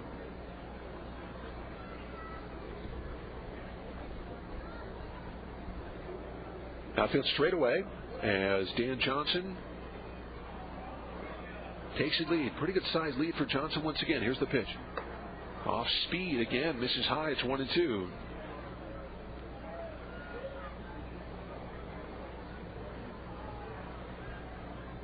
Well, the River Cats split with the Edmonton Trappers the first 4 games in Yuma. Here's the 1-2 pitch.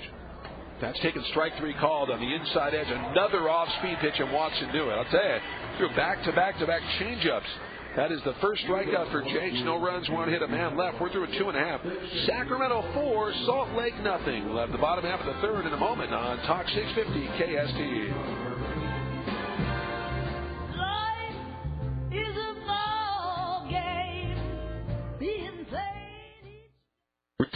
Hey, fellas, how you doing? Up antenna. Hi, you guys. Switch on. Love your show. Easy to work. Armstrong and Getty. Press talk button and broadcast from room to room. Live from Studio C in the morning. And even house to house. Why don't you get a cork or something? It's really good for your butt muscles. You know why I have such a nice ass? From years of clamping hard down tight. The Armstrong and Getty Show. Early mornings on the Talk Station. Talk 650 KSTE.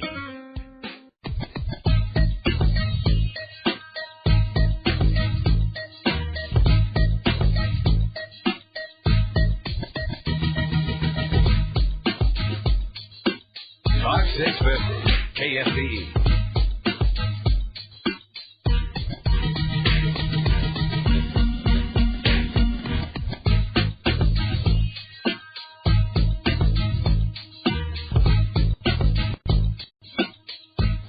There's really nothing else like him on the radio anywhere. He's Michael Savage. This is a talk show you're going to want to listen to every afternoon, 4 to 7, only on Talk 650 KSTE.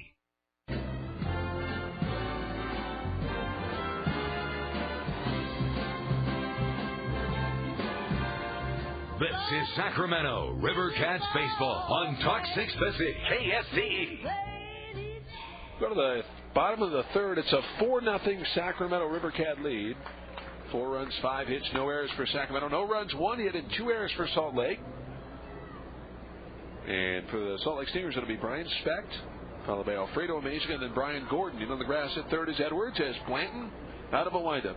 And the pitch to Specht, left-handed batter. That's taken inside with the fastball. It's 1-0. Actually, Specht, the switch hitter, who's batting from the left side. Here's the 1-0 pitch. Here's a bunt in the air, and it'll be fielded on 1-0.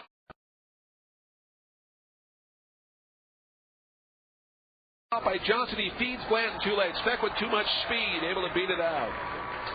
It was a horrible bunt, but with that speed, once it landed in front of Johnson, there was no way Johnson or anybody else could have fed to anybody and got it out. It's an infield single, a bunt single for Brian Specht, who, as we saw from the inside the park home run last night, he has very good speed. And speaking of speed, here's Alfredo Amaziga, who's pretty good speed himself, the shortstop who struck out swinging in the first inning. That's only the second hit off Blanton. As Brian Specht takes his lead. Blanton to the plate, the pitch. Fastball misses a little bit low. It's 1-0. Alfredo Amaziga, an exciting player. And you watch him defensively at short or watch him at the plate. Looking down to Mike Brumley flashing the signs near the third base coaching box.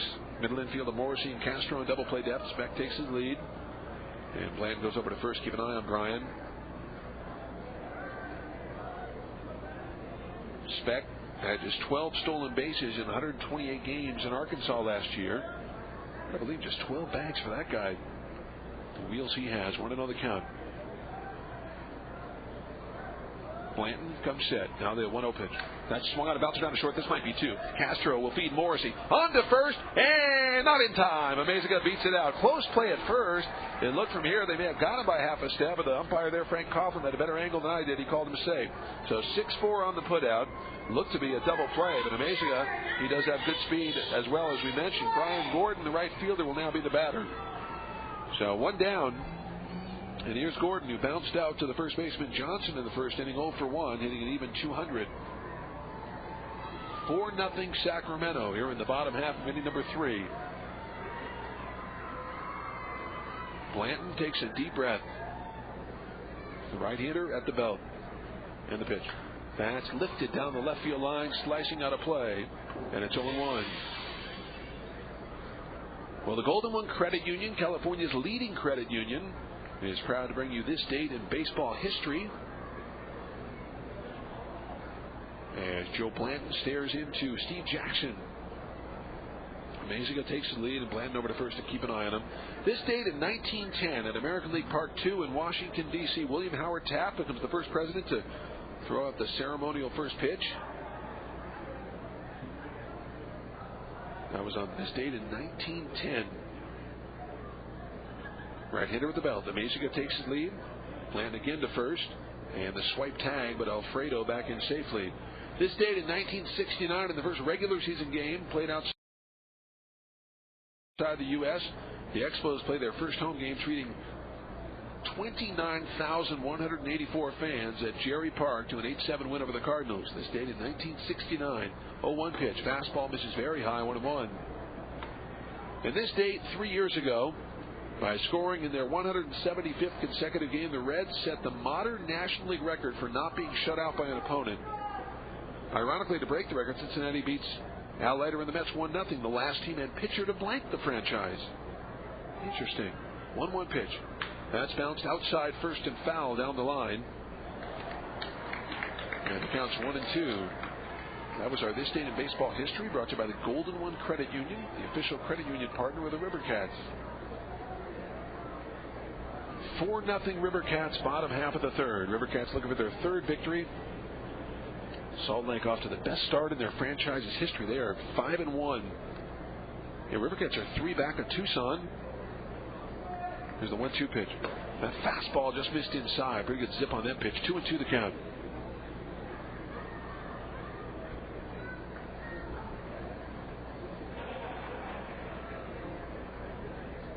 Edmonton hosting Fresno tonight. Edmonton nipped Fresno 3-2 last night. Sung Song picking up the victory. 2-2 pitch. Fastball got him swinging. So he blows down Brian Gordon. That's the third strikeout for Joe Blanton. And that'll bring up the first baseman, Rob Quinlan.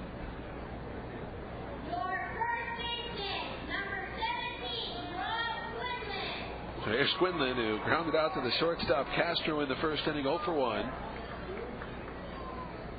Quinlan, right-handed hitter. His brother Tom Quinlan also played here in Salt Lake a few years back.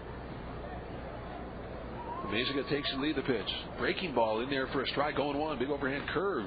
0-1 the count on Quinlan. That's the thing. I mean, this guy can throw all 4 of his pitches for strikes consistently. As Amaziga takes the lead, the 0-1 pitch. That bender misses low and away. It's 1-1.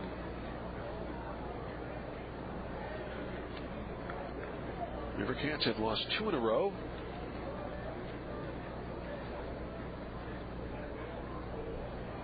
Next, Rivercats have lost 4 of 5.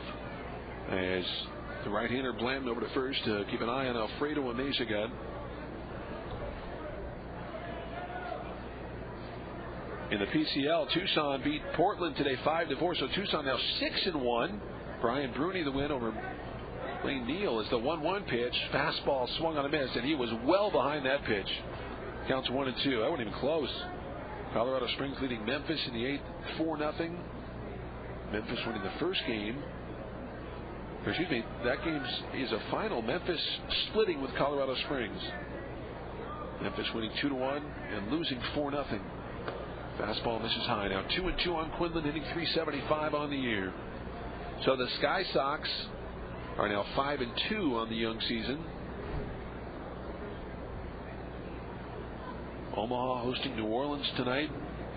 It's a 1-0 New Orleans lead in the third. 2-2 pitch. The runner goes. The pitch is swung on and chopped foul at home plate. Count remains at 2-2. Tacoma's at Las Vegas. Nashville at Albuquerque. Rivercats with a 4-run second inning here at Franklin Covey Field. And that's where we are in the bottom of the third. 4-0 Sacramento. Quinlan grounded out to Castro at short in the first inning as Bland to first. And throws a little low. Dug out nicely by Johnson. Amaziga back in safely. Still cloudy skies here. We have not had a drop of rain yet.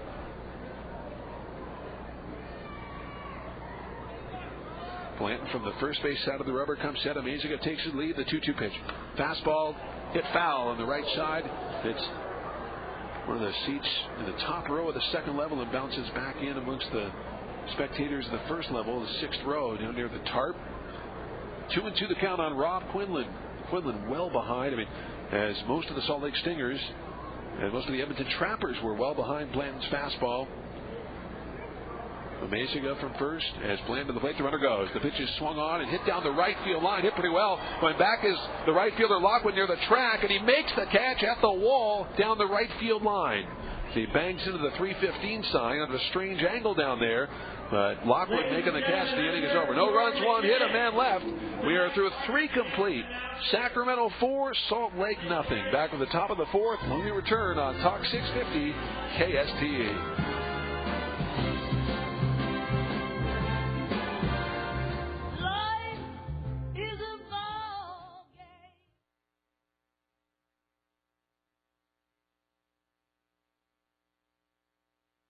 Today. Talk 650 KSTE.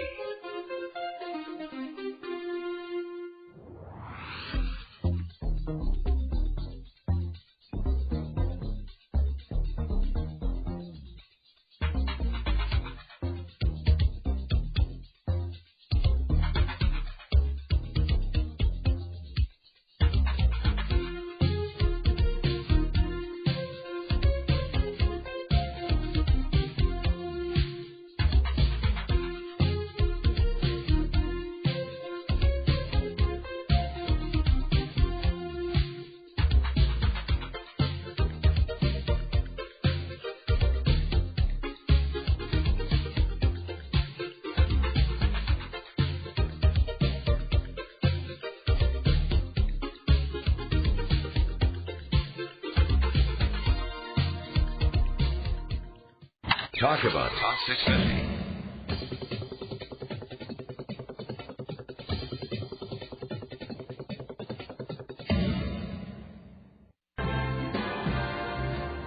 River Cats Baseball on Talk 650 KSTE. All right, we have at the top of the 4th inning. It is a 4-0 Sacramento River Cat lead. Bobby Jenks, the right-hander, will face Steve Jackson. He delivers a little bit low. It's 1-0. It'll be Jackson, Lockwood, and Castro here in the top of the 4th inning with the River Cats leading it 4-0. 4 runs, 5 hits for Sacramento. No runs, 2 hits, and 2 errors for the Stingers. Here's the pitch. That's lifted foul on the right side of the plate. That will go over the second level of seats into the parking lot. It's 1-1 on Steve Jackson.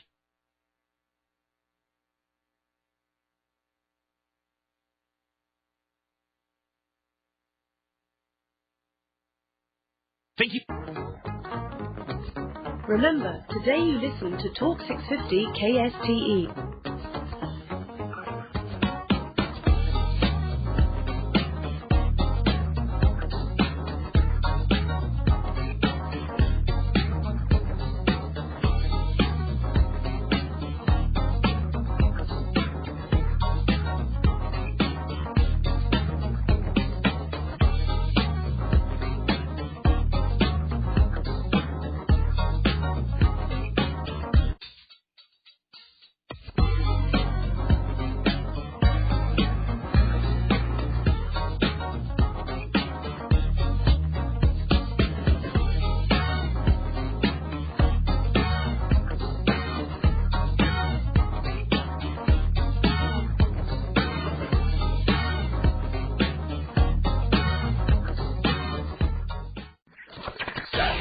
Michael Zeb. You're all afraid of your children. The voice you can't ignore. If the kid comes home with baggy jeans, burn them. The Savage Nation. How cute. He's wearing baggy jeans. He looks like a little crack runner. Savage. And listen to the nice music he's listening to, Martha. I'm going to kill white boys and hang them by the neck. I'm going to break their back. I'm going to call a crack. I'm going to break their neck. I'm going to hit that hole. Take that hole and break her nose. Idiots. White punks with pimples on marijuana. Come on. Got it yet? Michael Savage, 4 to 7 on Talk 650 KSTE. 2-0 on Lockwood.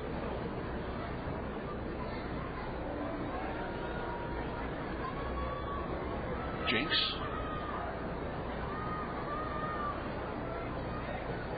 Taking too much time now as Lockwood steps out. Lockwood talked about his off-season conditioning programs, and it was the best he has had. The 2-0 pitch, breaking ball, chased and missed 2-1. Said he did not hit as much as he has in the past.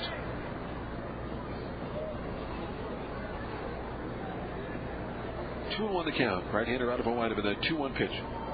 That's one. Line drive. Base hit down the right field line. That could go for extra bases. Over to get it down in the corner is Gordon Lockwood into second base with a double. Oh, is that ball smoked? So Mike Lockwood, a sharp double down the right field line. And that'll bring up the shortstop, Ramon Castro. There's Castro. Castro, a 2-run single in the second inning for his first 2 RBIs as a River Cat. And that'll bring up, or that will be a double for Lockwood as we say Gregorio out there to check on Bobby Jenks. Oh, is that ball hit hard? That's the 6th hit off Jenks. And that's probably the hardest ball hit of the day off Bobby Jenks. So Castro, the batter, with a runner on second and 1 out. Well, the tradition continues at Merlino's Freeze. They're now at 5 locations throughout the Sacramento region. As Jenks checks second. And the right-hander's pitch. That misses high with a fastball. It's 1-0. Yeah, 3200 Folsom Boulevard, downtown Plaza Mall, Country Club Plaza. Folsom Outlets and Raley Field. Merlino's Freeze and River Cats baseball, the coolest ticket in town.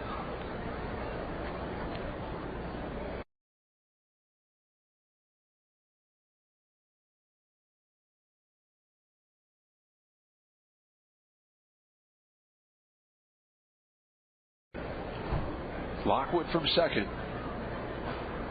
And the 1-0 pitch. That's fouled away. To our right, now to play, it's 1-1. Castro ready 267.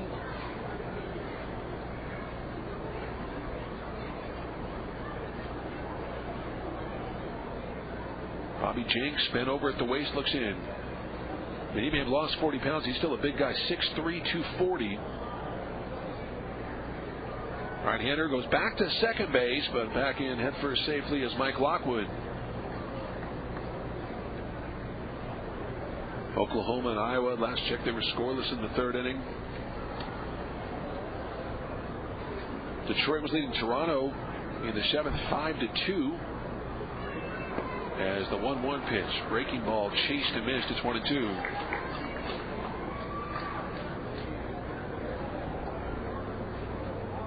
One and 2 the count on Ramon Castro. Castro crouching down slightly, crowding the plate a little bit more. The 1-2 pitch, that's chopped foul toward the River Cat dugout near the photographer's well down there. It's the railing of the photographer's well and rolls down toward the River Cat bullpen. Now remains at 1 ball and 2 strikes.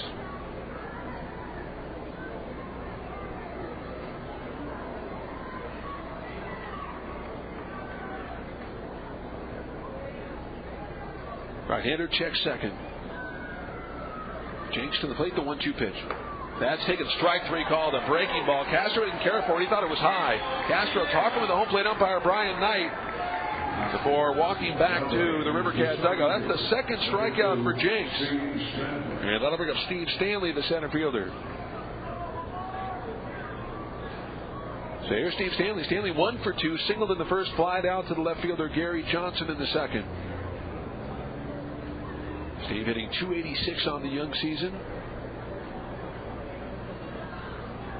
Batting from the left side. Here's the pitch. That fastball misses very high. Ball 1, 1-0.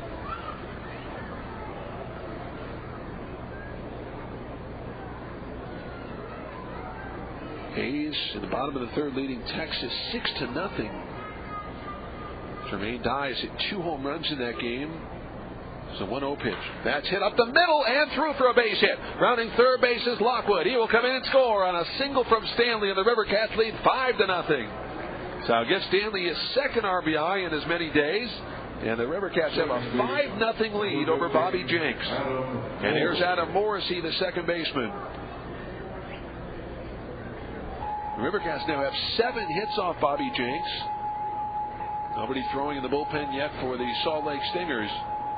Here's Adam Morrissey, who has bounced into 2 6-3 double plays in the ballgame. 1 in the first and 1 in the second. Morrissey, a right-handed batter.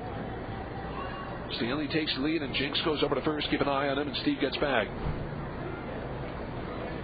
So 2 hits for Stanley in this game. And Steve now with 9 hits on the year. Right-hander comes set. The runner goes. Got a good jump. The fastball is high. The throw down to second base is not in time. He's stolen it. So Steve Stanley with the stolen base. Stanley got a great jump. That's his third stolen base in 3 attempts. And it's a 1-0 count on Adam Morrissey. Tell you, his first 3 steps, very quick, and he got a great jump. He really stole that one off Jenks. No chance for Gregorio. Here's a 1-0 pitch. Chased and missed on a fastball. It's 1-1. Glad you're with us on this Wednesday night. Rivercats lead 5-0 in the top of the 4th inning. We're in Salt Lake City, Utah.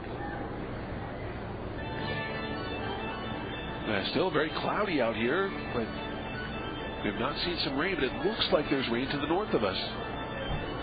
Remember that last year we had all those storms around Franklin Covey Field, but nothing actually hit Franklin Covey Field. I mean, it was crazy. Look at the forecast on the internet, and you saw there should have been rain at this field, but there was not. Here's a 1-1 pitch. That's taken for a strike on a bender, and it's 1-2. Rivercats 4 in the second, 1 in the fourth. It's a 5-0 Sacramento lead. Bobby Jenks twirling around the baseball in his right hand behind his back. Taking a long time, finds one he likes. Stanley takes his lead. And the right-hander's 1-2 pitch. That's taken low with another breaking ball. It's 2-2.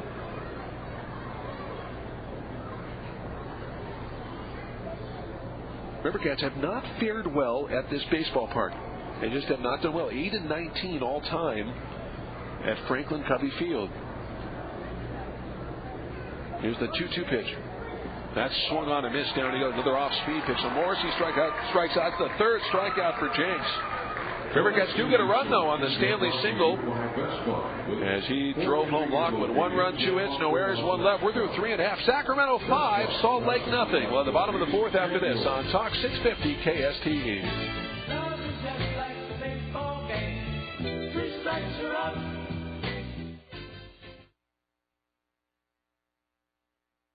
Talk 650.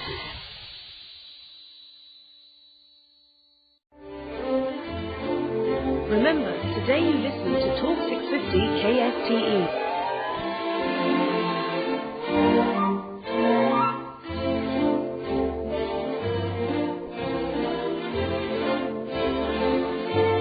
Remember, today you listen to Talk 650 KSTE. Talk 650 KSTE.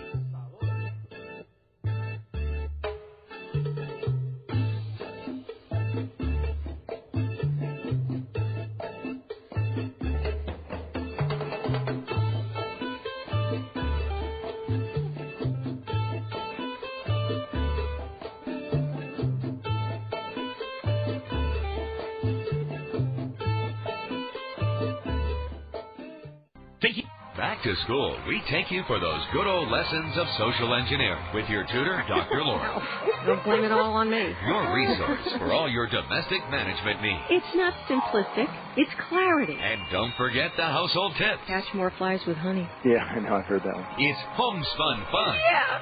I'm glad you said it. I don't want to be held accountable for that. Your daily dose of higher learning. Hope you're taking notes, Teresa. The Dr. Laura Show, Monday through Saturday, 9 till noon on Talk 650 KSTE. The Pacific Coast League champions and AAA affiliate of the Oakland A's on Talk 650 KSTE.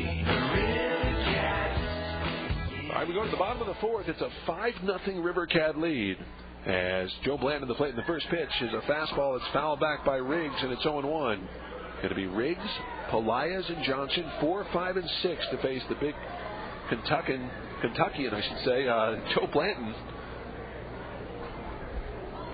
There's a 0-1 pitch. Bender misses low. It's 1-1. 5 runs, 7 hits for Sacramento. No runs, 2 hits, 2 errors for the Stingers.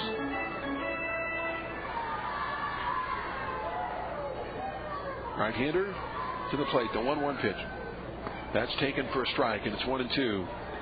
The curveball there from Joe Blanton. Riggs was robbed by Steve Stanley. Stanley making a diving catch in left center for out number 1 in the second inning. The 1-2 pitch.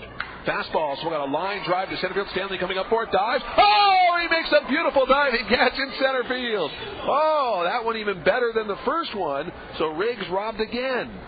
This one, an even better catch. Stanley, a diving catch, a full-out diving catch in center field, and there is one away. Here's Alex Pelaez, the third baseman. Wow, what a play. So Steve Stanley, that way diving towards us here.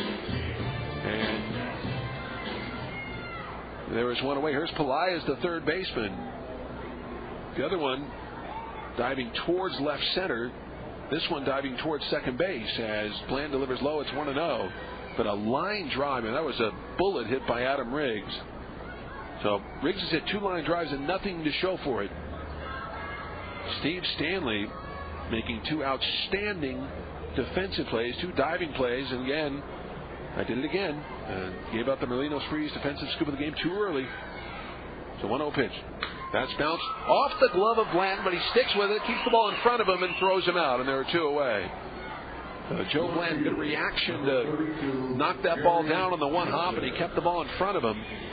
Didn't panic, went over and retrieved the ball with the bare hand and fired to first for the second out. 2 down. Here's Gary Johnson, the left fielder. 5-0 River Cats are in the bottom of the 4th inning from Franklin Covey Field. Johnson, left-hand hitter. He flied out to the right fielder Lockwood in the second inning, 0 for 1.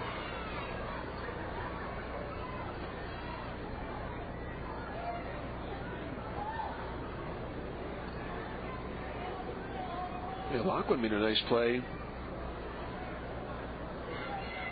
on the ball hit by Johnson back in the second inning. Here's the pitch. That's taken low. It's 1-0 on Gary Johnson, hitting .316 on the year.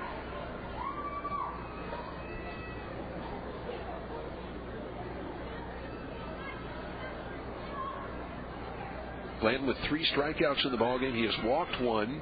Here's a 1-0 pitch. That's a chopper. It will go over the head of Bland. Tough play for Castro on the run on the second out. Throws to first in time, and the inning is over. A 1-2-3 inning for Bland, his second 1-2-3 inning of the contest. Nice play by Castro on the high chopper. No runs, no hits, no errors, nobody left. We're through 4 complete.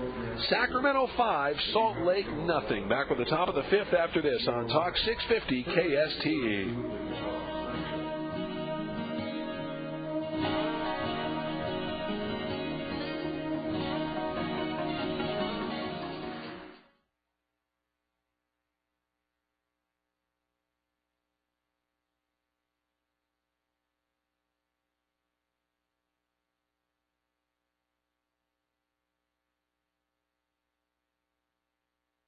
Talk 650 KSTE. Are you ready? Yeah! I love it. You'll know it when you hear it. Sacramento's Talk Station.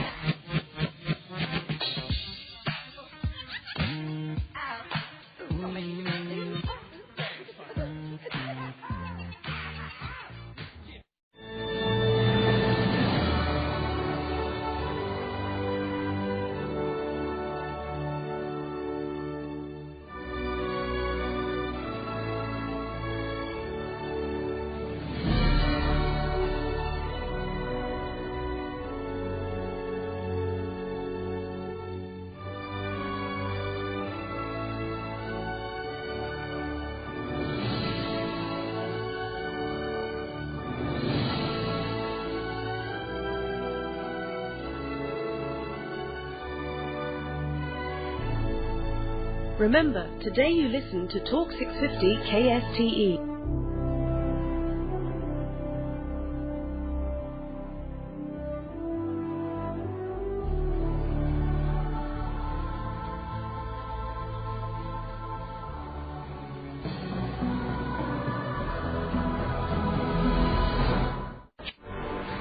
The world is a dangerous place. There are several trains that have been exploded to bits. And it just got a lot more dangerous. A nation can survive its fools. Michael Savage. But it cannot survive treason from within. He'll help you make sense of it all. The traitor appears not a traitor. He speaks in accents familiar to the victims. And he wears their face in their arguments.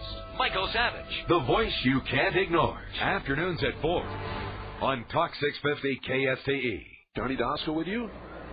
And Tim DeStefano doing the engineering along with Kevin Kelly as the pitch misses low. It's 1-0 on Mike Edwards. Edwards, Johnson, and Rose 3, 4, and 5 to face Bobby Jenks. Edwards 0 for 2, grounded out to the second baseman Specht in the first, grounded out to the shortstop Amaziga in the third. Here's the pitch from Jenks. That's one line drive, base hit into left center. Over to cut it off is Weston. So Mike Edwards, a sharp single to center here. And that will bring up Dan Johnson, the first baseman. That is the 8th hit off Bobby Jenks. First baseman, number 29, Dan Johnson. Now, Kellogg Garden Products, a specific soil for every planting purpose. Kellogg, the official planting mixes of the Sacramento River Cats. Here's Johnson, 2 for 2, doubled and scored in the second, singled again in the third, hitting .444, 8 for his first 18. Right-hander to the plate in the pitch. That's taken low. It's 1-0. Or excuse me, should say 9 for, or 12 for his first 27. Edwards takes his lead. And the 1-0 pitch. Off speed, misses low. It's 2-0 on Johnson.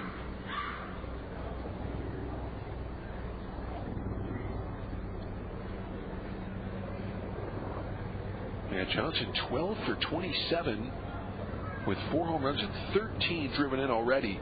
Here's the pitch. He's having quite a road trip. Pitch misses high. And it's now 3-0 on Dan Johnson. The answer to our State Farm neighborhood trivia question of what baseball slugger is known as the Big Cat? Yeah, Andres Galarraga. That's right. And that was neighborhood trivia brought to you by State Farm Insurance agents Mike Finucci in Grass Valley and Paula Foster in Fair Oaks. State Farm Insurance, like a good neighbor. State Farm is there. Here's the 3-0 to Johnson. That's chased and missed. It's 3-1. He tried to hold up but could not. He had the green light, 3-0. A left-hander beginning to loosen up in the bullpen for the Salt Lake Stingers. I believe that's Dusty Bergman down there. 2-2 the count as Edwards takes his lead. And the right-hander, Jenks, steps off. Edwards scanners back into first base. 5-0 Sacramento, top of the 5th. Rivercats trying to win the first out of the 3 games, their first win out of 3 against this Salt Lake club. Here's the 2-2 pitch. Fastball misses high. It's now 3-2.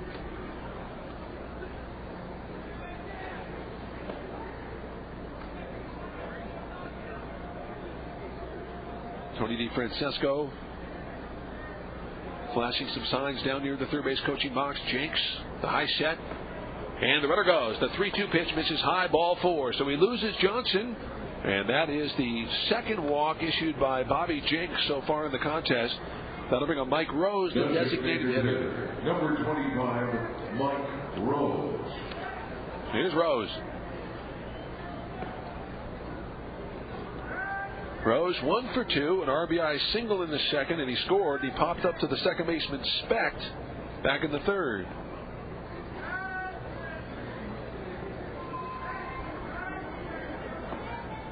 Johnson from first, Edwards from second. Jenks to the plate in the pitch.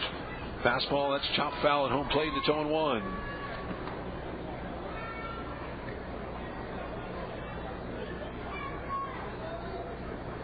Yeah, Rose talked about the incident during the interview, the Heineken On Deck interview today. Incident where he and some of his teammates in the Astro system were held up at gunpoint in Kissimmee, Florida, as the pitch is swung on a fly ball to left center. Will it fall in? Weston going over. It will fall in for a base hit. Getting a slow start was Edwards. He'll have to hold at third. And the Rivercats have loaded the bases for Matt Watson. So Rose picks up his second hit, and the Rivercats pick up their 9th hit. And here is Matt Watson. The Rivercats only got 4 hits last night and 4 hits the night before. So only 8 hits in the first 2 games. They have 9 hits in this contest. We're just in the 5th inning. So here's Watson, who reached on the fielder's choice and scored in the second, and he struck out looking in the third. So bases loaded, nobody out here in the 5th inning. Rose from first, Johnson from second, Edwards from third. As Bobby Jenks looks into Gregorio, and now taking too much time as Matt Watson steps out. Rivercats do have a grand slam this year. Dan Johnson hit one against Edmonton in Yuma. Runners take their leads. Bobby Jenks, the high set in the pitch. That breaking ball misses low. It's 1-0. Jenks looks like he's struggling a bit out there right now. Pretty long break for Joe Blanton. In the bottom of the fifth, it'll be Wesson, Gregorio, and Speck, 7, 8, and 9. Here's a 1-0 pitch. That bender in the dirt, 2-0. He's gotten away from his fastball here. Watson hitting 179, couple of home runs, 5 driven in.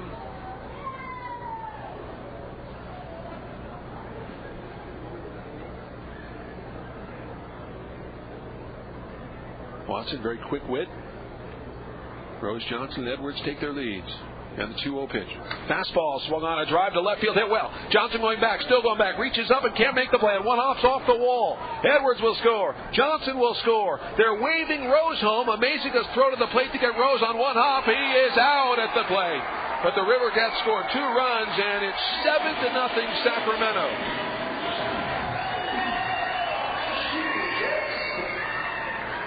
Give Watson a double, and Rose is out 7-6-2. It's a 7-0 Sacramento lead for Watson RBI 6 and 7. And here's Steve Jackson, the catcher. A perfect throw from Amazinga on one hop to the catcher Gregorio, and that'll be all for Bobby Jenks. So Mike Brumley going out there, and we will have a pitching change here. Steve Jackson will be the hitter, and Bobby Jenks' night is done. So we'll take a break. The River Cats have 2 runs in. There is 1 out in the inning. Watson at second base. And we'll tell you about the new pitcher in 90 seconds. 7-0 Sacramento in the fifth. More in a moment on Talk 650 KSTE. Take me out to the ball game. Take me out with the crowd. Buy me some. Talk 650.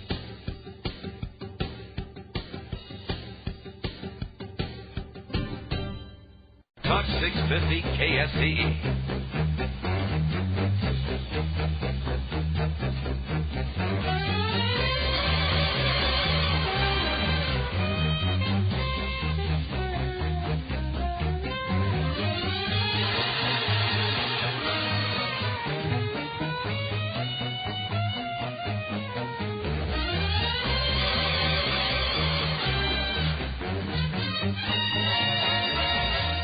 Jack Armstrong and Joe Getty inviting you to start your day with the Armstrong and Getty Show. Unlike anything you've ever heard before, and not in a good way. We kid, it's good. It's the issues that really matter to you. Jobs, dating, sex, TV, marriage, kids, money, society, and those rotten, stinking, thieving politicians. But we don't take any of the above very seriously, including ourselves. Tune in for a laugh on Talk 650 KSTE. It's all talk. It's all encompassing. And it's all Sabbath. Weekdays at 4 on Talk 650 KSTE. Remember, today you listen to Talk 650 KSTE.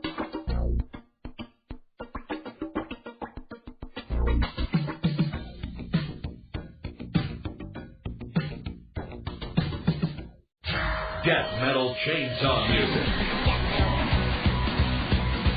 Not here, you don't. This is Sacramento's talk station. We must follow no other course. Talk 650 KSTE. Sean, good morning. You realize good morning. Front page of USA Today. All right, Michael. Well, that's exactly what I told you. The whole show today has been about my life. Now listen to this. Oh, this is going to be good. I'd rather shoot myself. My sweet white hiney. I agree. What Joe said. You're both crazy. Armstrong and Getty. Hi, guys. Love your show. You've never heard talk radio like this before. If that's the soup, I'm having the salad in a roll. Wake up with Armstrong and Getty. Right here. Early mornings on the talk station. Talk 650 KSTE. Remember, today you listen to Talk 650 KSTE.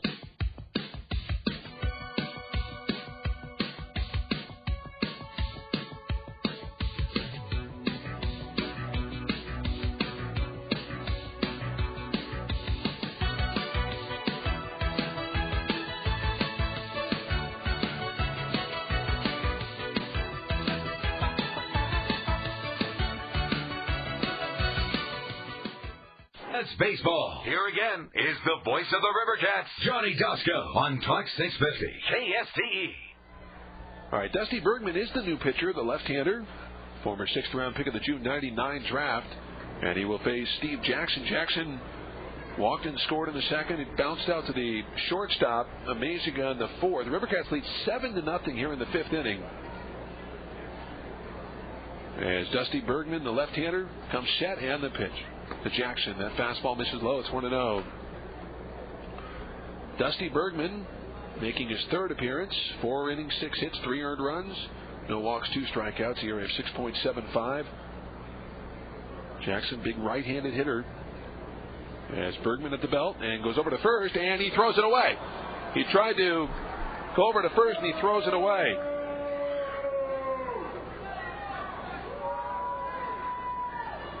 They moved Rose. I'm confused here. Rose is standing at third base. I'm confused why Rose is still at third base. So Rose is at third base. Watson's at second. I am baffled here. Rose is at third base. Watson is at second base. Jackson at the plate. The left-hander comes set in the pitch. That's in there for a strike, and the count's 1-1. The score is still 6-0. Oh, I'm sorry. They must have scored that. A ground rule double. Still baffled right now. So runners on second and third. Here's Steve Jackson with a 1-1 count. Maybe I'm watching a different ball game, and I'm completely baffled by Rose, I thought, was thrown out at the plate. So Steve Jackson, the hitter. It's still 6-0, friends. The 1-1 pitch. That's swung on, hit foul in the second level of seats, and it's 1-2 on Steve Jackson. 6 runs, 10 hits for the Rivercats. No runs, 2 hits, and 3 errors for the Stingers.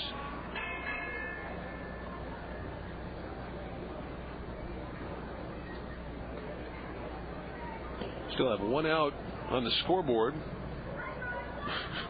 Left-hander comes set, the 1-2 pitch. That breaking ball misses low and inside. It's now 2-2. Rose is still at third base. At second base is Watson. I guess they did score that. I don't know what happened there. I'm just absolutely baffled right now. 2-2 the count. Waiting his turn next, Mike Lockwood. I apologize. Left-hander, Dusty Bergman comes set. And the 2-2 pitch. That's bounced over the head of Amaziga to left center for a base hit. Well, Rose will definitely score now. Watson around third. They'll hold him there on a single from Jackson. It is now 7-0. So 7-0 in favor of the Rivercats. And that'll bring up Mike Lockwood, the right fielder. Right fielder, number 23, Michael Lockwood. So here's Lockwood. Lockwood reached on a fielder's choice in the second, doubled and scored in the fourth. It's a 7-0 Sacramento lead.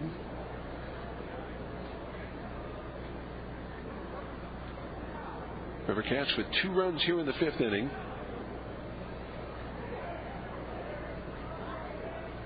I lost an out somewhere, friends. I lost one. Lockwood, left-handed batter. Here's the pitch. That's taken for a strike, and the count's 0-1.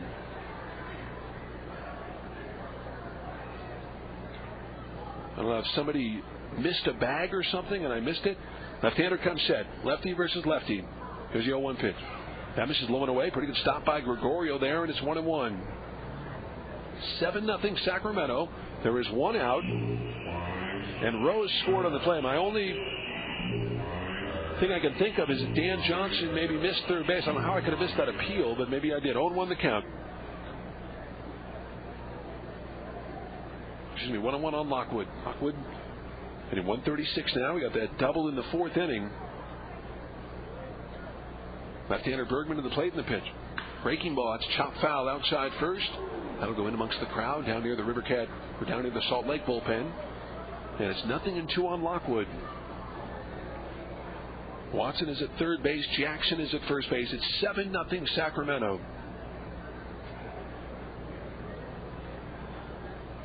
Middle infield and double play depth as runners take their leads. Now the 1-2 pitch. That's taken low. Ball 2-2. Ramon Castro waiting next. Rivercats with 11 hits in this ball game.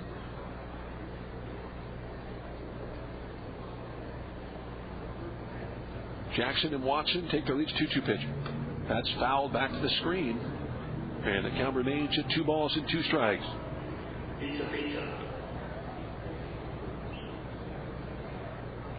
And since there are 2 outs, and I have to figure someone missed a bag, as there is 1 out, I should say, I have to figure that Dan Johnson missed third base or some 2-2 pitch, taking strike 3 call. Down he goes. So Lockwood strikes out. That's the second out of the 5th inning, and that'll bring up the shortstop, Ramon Castro.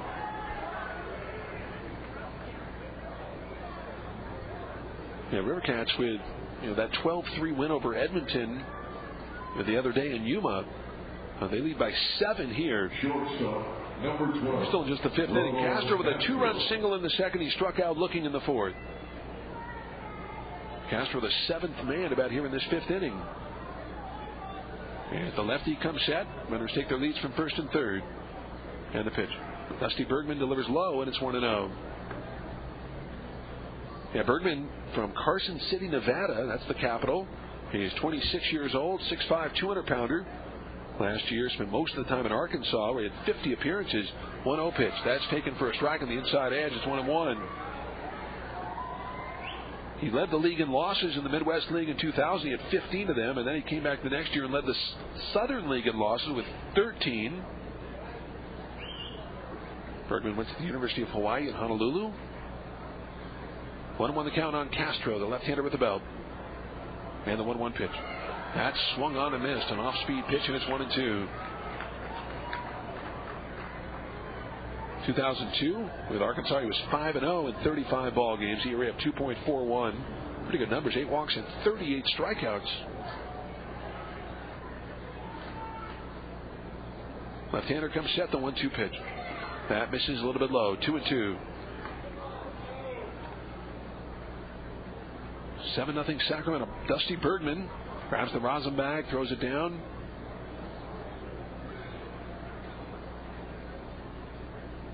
Left-hander stares into Gregorio as Ramon Castro, slightly open stance, 2-2 pitch. That's swung on and bounced down to the shortstop. Amazigo will glove it, go the short way, and the inning is over. 6-4 on the putout. I'll find out exactly what happened. 2 runs on 4 hits, 1 walk, and 2 left. We're through 4.5. Sacramento 7, and the Stingers nothing. Back with the bottom of the 5th after this on Talk 650 KSTE.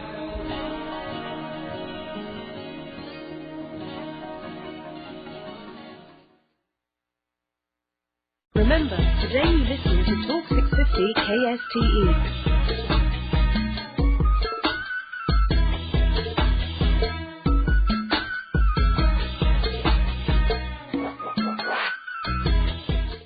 Michael Savick, the voice you can't ignore. Get with the program. Don't miss Michael Savick. I love it. Afternoons at 4. That's right. On Talk 650 KSTE.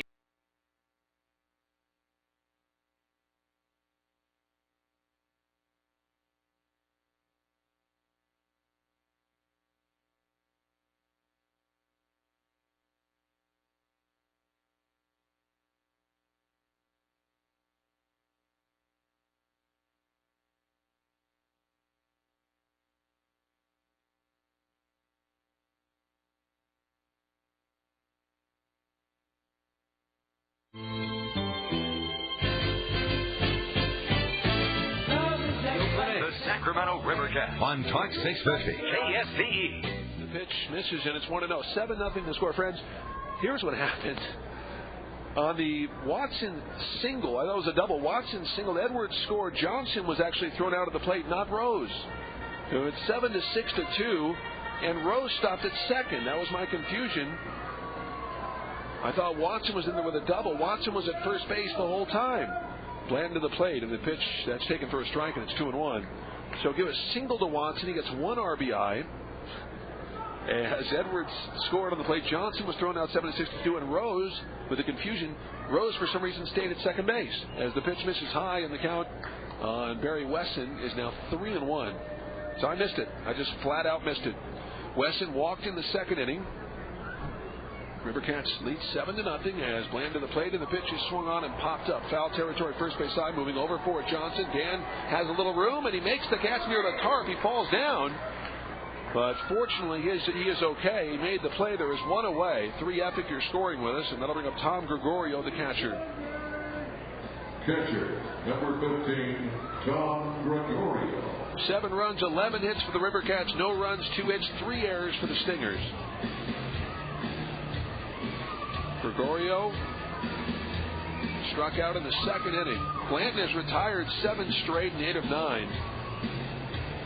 Yeah, so if you're scoring this, Watson just gets 1 RBI.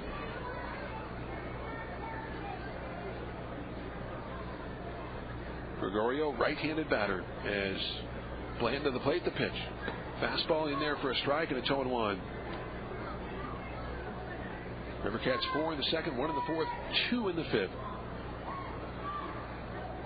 Here's the 0-1 pitch. Breaking ball, a beauty in there for a strike, 0-2.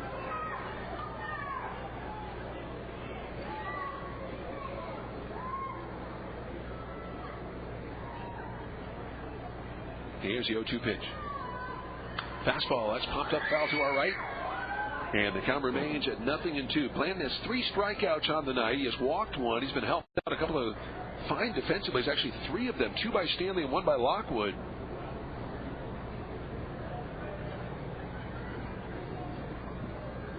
Blanton looks in to his catcher. Now, not to beat this thing into the ground, but if you're scoring with us, and I got a pretty messy score sheet thanks to my blunder, but the single by Watson scored Edwards. Johnson was thrown out 7-6-2. Rose held at second base. Pitch is swung on and banged in the left center for a base hit by Gregorio. Over to cut it off is Stanley. So Gregorio went out single here in the fifth. And the error pickoff throw by the pitcher, who was Dusty Bergman. That moved Rose to third and Watson to second. That was E1. So 3 errors for the Stingers in the ballgame now.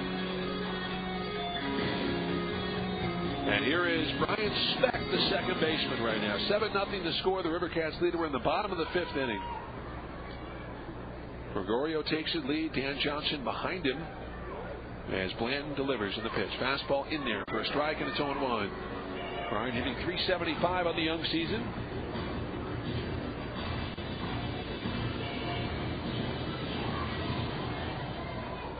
Middle infield of Morrissey, Castro, and double play depth. Gregorio takes his lead. Here's the pitch. That's taken a little bit low. It's 1-1 on Brian Speck.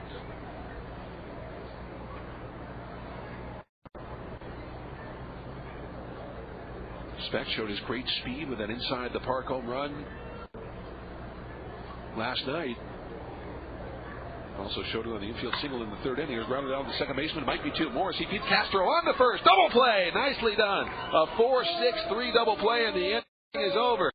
No runs, 1 hit, no errors, nobody left. We're through 5. Rivercats 7, Salt Lake nothing. Back with the top of the 6th after this on Talk 650 KSTE.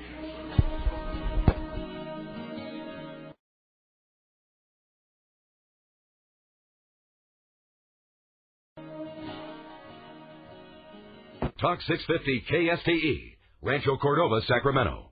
Savage Nation. Brett, you're on the Savage Nation. How you doing? Hello? All right, next case. You violated the rules of the show. Savage. I am not like any other talk show host in America. No one asks me how I'm doing. I don't say, fine, how are you? Then you say, good, glad to hear. Then that wastes 20 seconds. Michael Savage. Please don't ask me how I'm doing. Follows Dr. Lord. A, you don't know me. B, you don't care. C, I wouldn't tell you. Weekdays 4 to 7 on Talk 650 KSTE. Sacramento's Talk Station.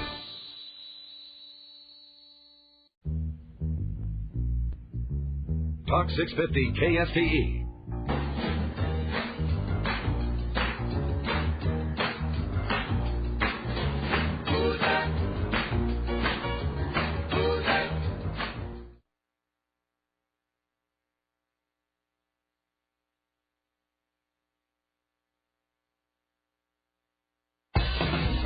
This is Sacramento Rivercats Baseball, 2003 Pacific Coast League champions and AAA affiliate of the Oakland A's on Talk 650 KSTE.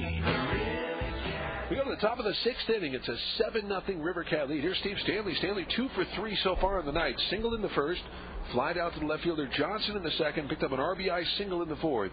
As Dusty Bergman, the left-hander, delivers high, and it's 1-0. Rivercats 4 in the second, 1 in the fourth, and 2 in the fifth. It's a 7-0 Rivercat lead. Here's a 1-0 pitch. That's taken a little bit low. It's 2-0 on Steve Stanley. Stanley hitting .310 on the young season. Bergman to the plate, the 2-0 pitch. That's taken low. It's now 3-0. First year was 99 in Boise. He was 5-5 in an area of 6.5. Lefty delivers, and the pitch taken for a strike. It's 3-1.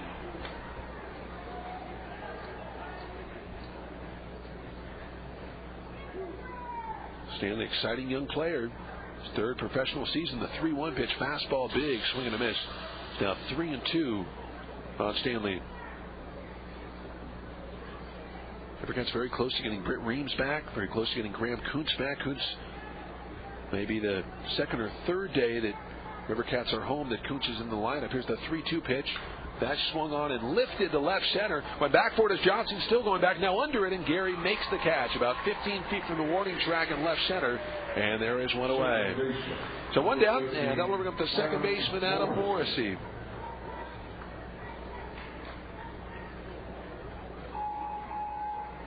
Adam 0 for 3 on the night. He bounced into 2 6-3 double plays, and he struck out swinging in the fourth. Here's the pitch from Bergman. Fastball taken for a strike, and it's 0-1. Rivercats have 11 hits in this game. They have 8 hits in the first 2 games combined. Here's the 0-1 pitch. That's taken low. It's 1-1.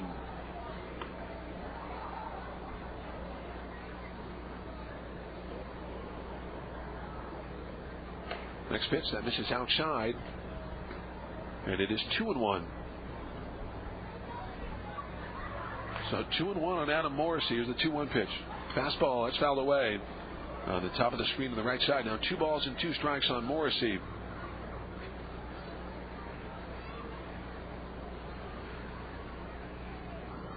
Bergman looks into Tom Gregorio. And the 2-2 pitch. Breaking ball misses a little bit low. Now 3-2 on Adam, hitting .240 on the year. Rivercats trying to win their third out of 7. Here's the 3-2 pitch. Fastball misses low, ball 4. So Morrissey walks. First walk issued by Bergman. And that'll bring up the third baseman, Mike Edwards. Third baseman, number 17, Mike Edwards. Here's Edwards. Edwards has grounded out twice and singled. He singled and scored in the 5th inning, now hitting .217 on the young season. 1 on, 1 out. Morrissey with good speed at first base. Playing in front of him is Quinlan. Here's the pitch. That's fastball swung on. A fly ball to right field going back. Gordon still going back. Leaps up. He makes the catch near the warning track. And returning to first is Adam Morrissey. So there are 2 away. 2 outs in the 6th. That'll bring up Dan Johnson, the first baseman. Dan Johnson. So here's Johnson. Johnson is 2 for 2 with a double and 2 runs scored. He's hitting .444 on the year, 12 for 27, 4 home runs, 13 driven in. What a start to this guy's year. 2 outs, Morrissey takes his lead at first as Dusty Bergman at the belt. And the pitch. Fastball swung on, line drive, base hit left center. Over to cut it off is Johnson, holding at second base, Morrissey. So Dan Johnson picks up his 3rd hit of the game and his 13th hit for the road trip. And here is Mike Rose, the designated hitter. 25, Mike Rose. Rose will turn around to bat from the right side. 2 on, 2 out, 7-0 the score. Still some ominous looking clouds, but no rain to show for it so far. The wind picking up a bit. As Johnson and Morrissey take their leads from first and second. Rose slightly open stance. Here's the pitch. Fastball, that's chop foul outside third and down the line, down into the Rivercat bullpen. It's 0-1. It's cooling down considerably here at Franklin Covey Field.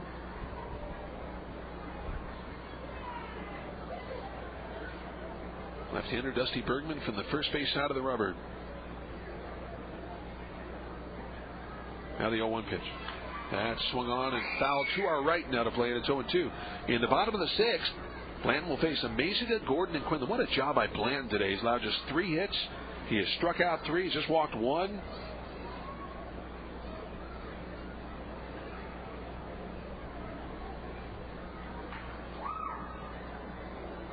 Left-hander Bergman at the belt. And the pitch. Breaking ball, chased and missed. Down he goes. So Rose strikes out. No runs hit. A walk and 2 left. We're through 5.5. Sacramento 7, Salt Lake nothing. Back with the bottom of the 6th after this on Talk 650 KSTE.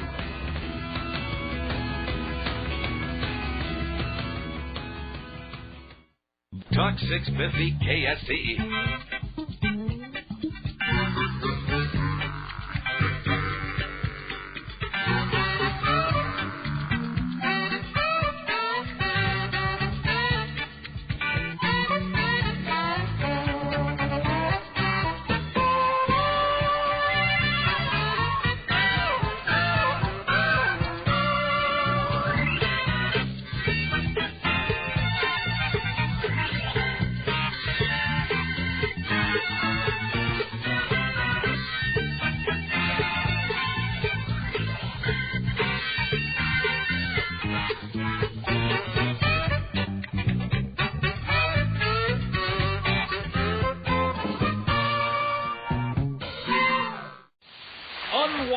Gotta be cordless.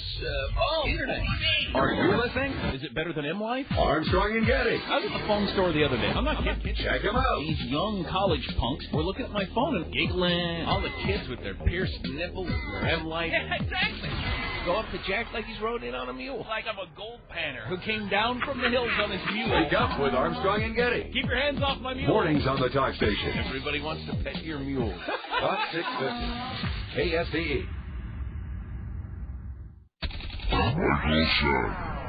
The enemies are at your gate, moron. They've knocked your door down. They want to burn your country to the ground. Idiot. Why don't you stand up and be a straight-up American like your grandfather was, you punk? Michael Savage. Shall I tell it to you another way? All these jerk-offs that I have to deal with every day. These weaklings, their minds have been warped by their socialist teacher. Why don't you just get with the program? Don't miss Michael Savage. You sound like a pothead skateboarder or surfer. This afternoon at 4 on Talk 650 KSTE. Nobody's talking. Talk 650. Like Talk 650.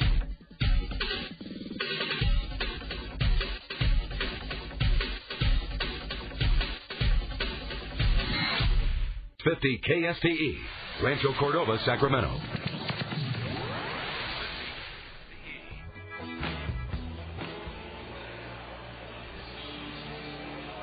Leading off for your Salt Lake Stingers is the shortstop.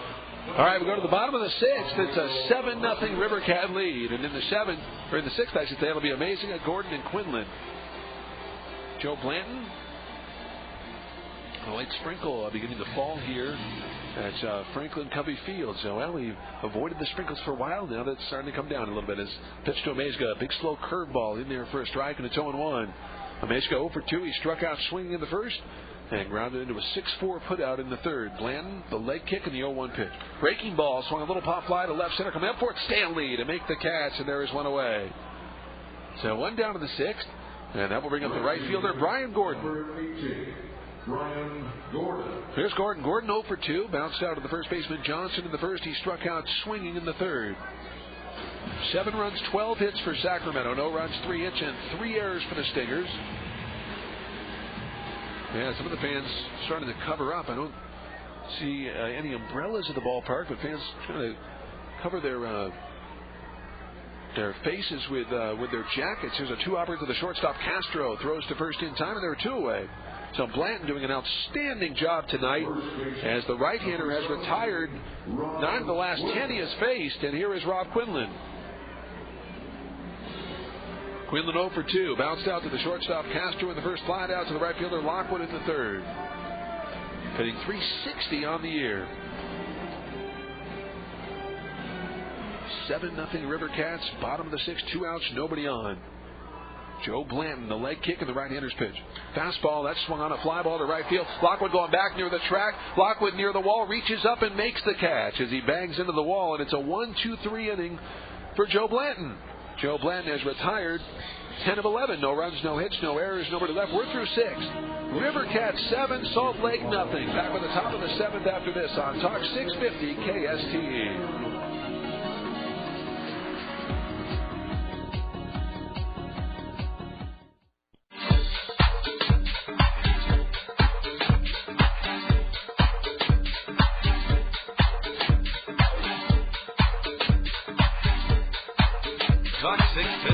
KSTE.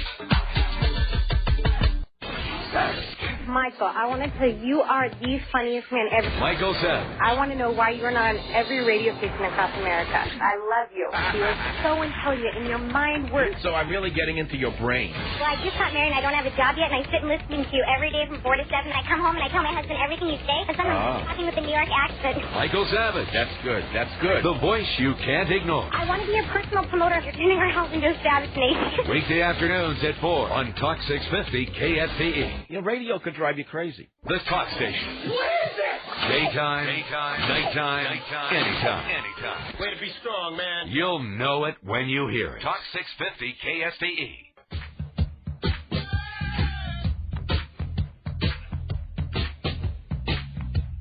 Remember, today you listen to Talk 650 KSTE.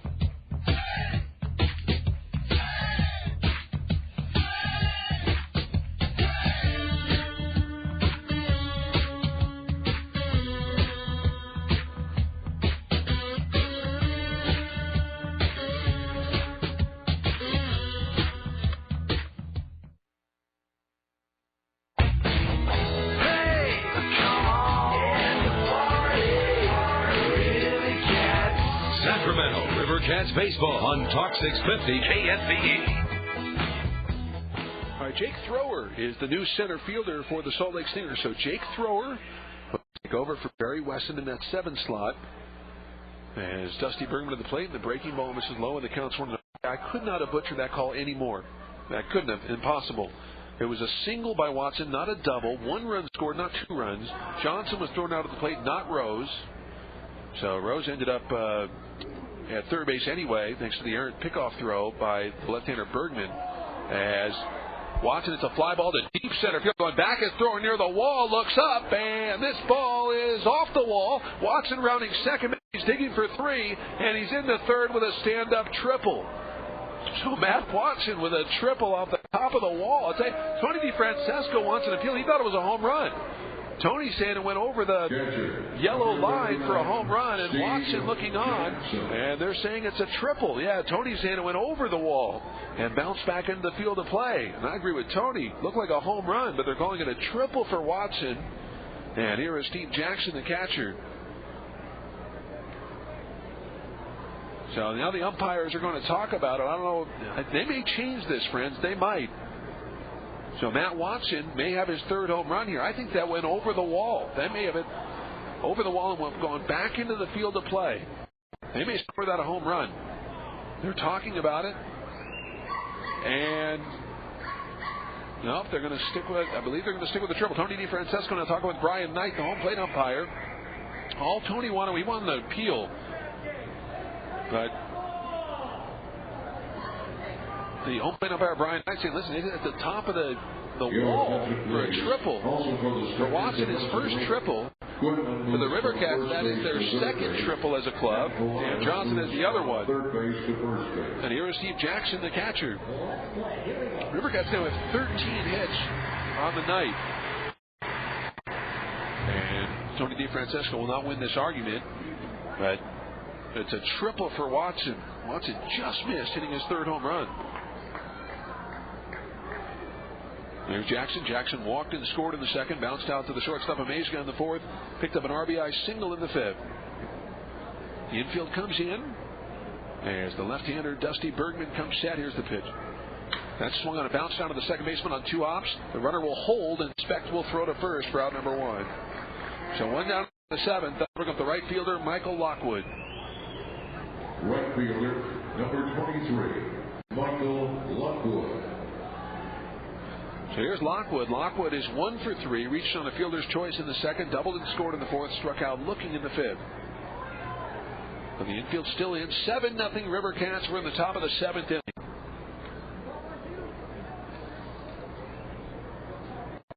Here's the pitch to Lockwood. That swung on and popped up shallow left field. Don't think it'll be deep enough. Coming up for it, Gary Johnson. Still coming up. He makes the catch. And holding at third base is Matt Watson. So Lockwood, shallow pop fly to the left fielder, 2 down, and that'll bring up the shortstop, Ramon Castro. Is the shortstop, number 12, Ramon Well, time for the home run Castro. leaderboard, brought to you by KB Home.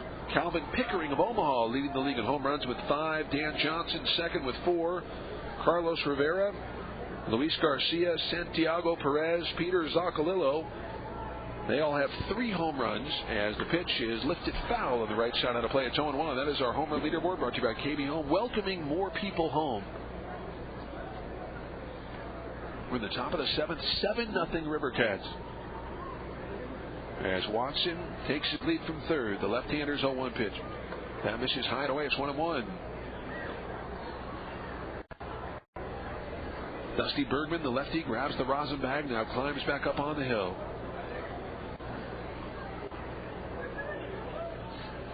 Watson still at third base after the triple. Is the 1-1 pitch. That swung on and lifted to shallow center field. Going out, amazing. Coming in, Jake Thrower. It'll be Jake Thrower.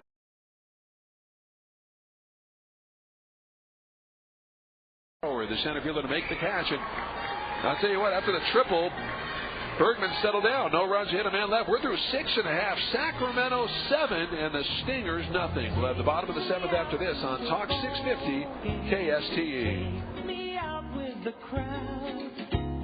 Buy me some peanuts and Cracker Jacks. I don't care if I ever get back, 'cause it's root for the home team. If they don't win, it's a shame, 'cause it's one. Talk 650 KSTE presents the Talk 650 Connection, a safe way for singles to meet. Whether you're looking for a relationship or just want to have fun, you can choose from thousands of people like yourself. Call 1-866-544-9229. You'll be directed through personal ads and mailboxes to people with similar values and interests. You'll meet only the people who interest you. 1-866-544-9229. To open a free mailbox and hear voice ads from other singles. 1-866-544-9229. For the Talk 650 Connection. On the Root, the Telechat Network. Nobody's talking like Talk 650.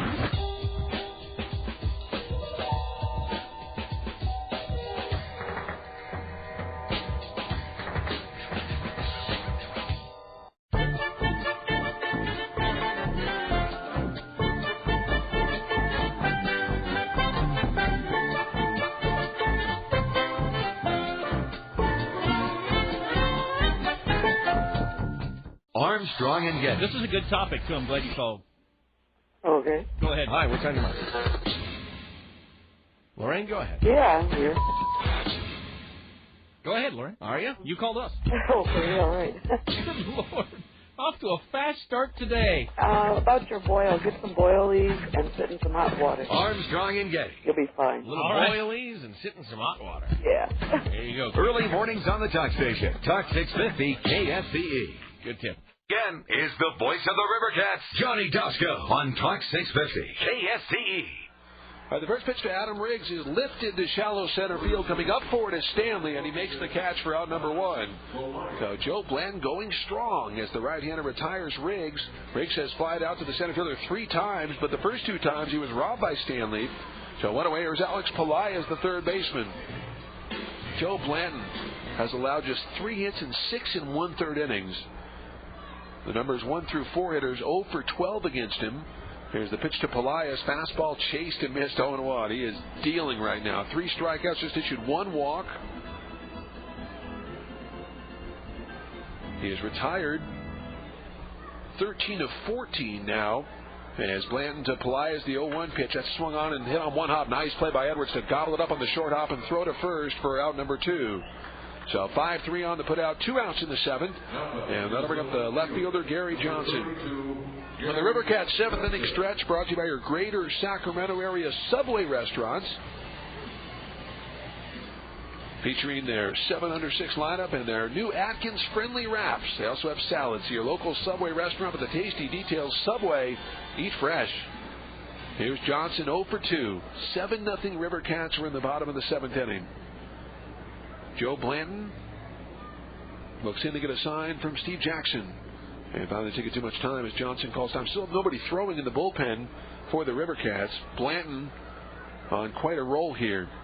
7-0 Rivercats. Joe looks in. He's out of a windup. And the pitch.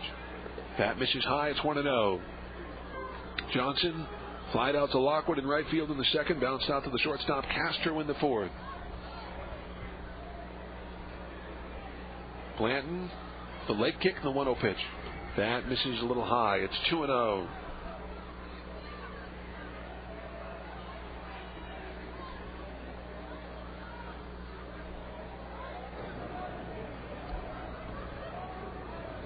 Here's 2-0 pitch. Fastball that misses outside. 3-0 now on Gary Johnson.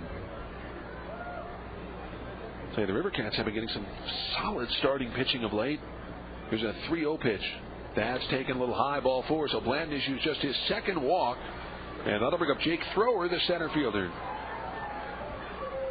Now batting is the center fielder, number 12, Jake Thrower. Jake Thrower, the former Portland Beaver, signed by the Angels. Thrower has had 8 at-bats so far for Salt Lake. He's 0 for 8. Johnson at first base with 2 outs. Thrower, switch hitter, batting from the left side as he takes a strike, and it's 0-1. Jake Thrower was the guy. Remember the Portland Beavers a couple of years ago, 2002? There was a little ground ball to him to end the ball game, and he missed it. And the game ended up going 11 innings. It was called due to curfew. They had to replay the game. Later, as the pitch is lifted foul down the left field line, slicing out a play, and it's 0-2 on Thrower. Actually, had to pick up where they left off the next day in the 11th inning. But Jake Thrower, remember Kevin Towers was in the stands watching the game, and Jake Thrower, a little ground ball down to him, and he missed it. And the game went into extra innings. The Rivercats ended up scoring. That was in Portland, the 0-2 pitch. That fastball misses high, and it's 1-2. Blanton had retired 6 straight and 13 of 14 before that walk to Gary Johnson. It's 1-2 now on Jake Thrower. And this should be a mismatch. Right-hander comes set. And the 1-2 pitch. Breaking ball swung on and chopped foul behind home plate. The count remains at 1-2. Some action in the bullpen for the Salt Lake Stingers. I see who that is down there. Right-hander from the first base side of the rubber peers in. As Johnson takes his lead. And the 1-2 pitch. Breaking ball misses a little high. It didn't miss by much. Now 2-2. Blanton wanted that one. That appears into his own dugout. 2 balls, 2 strikes, 2 outs. Gary Johnson takes his lead from first. The 2-2 pitch. Fastball misses outside. 3-2. Holy good Dalcar. Those balls close. So 3-2 the count on Jake Thrower. Fortunate to still be standing there. I mean, 2 borderline pitches.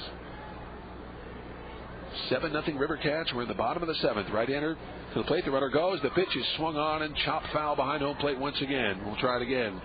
Count remains at 3 balls and 2 strikes. And the Rivercats have of the 8th. It'll be the top of the order. Stanley Morrissey and Mike Edwards.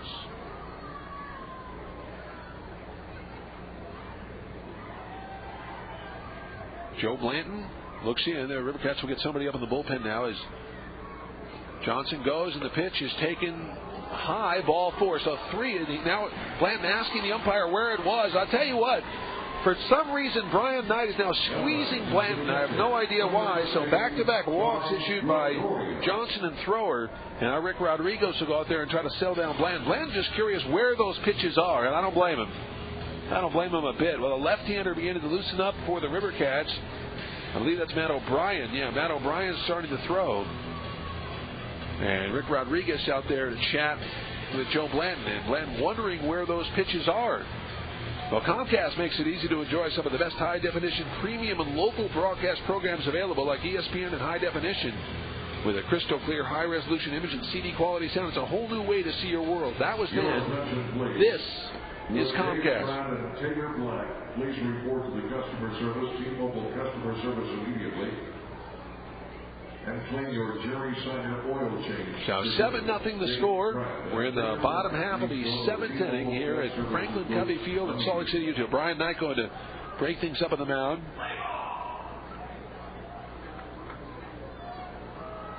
Tom Gregorio, 1 for 2, struck out in the 2nd, singled in the 5th. So the big kid from Kentucky, who has pitched a sensational game here tonight, Trying to get through the 7th here as the pitch to Gregorio swung on and fouled back. It's 0-1. The A's leading 9-4 in the 9th. Jermaine Dye is over. Bobby Crosby, his first major league home run. Dye has 5 now. Crosby, his first one tonight. For Texas, Alfonso Soriano hit his first. Here's the 0-1 pitch.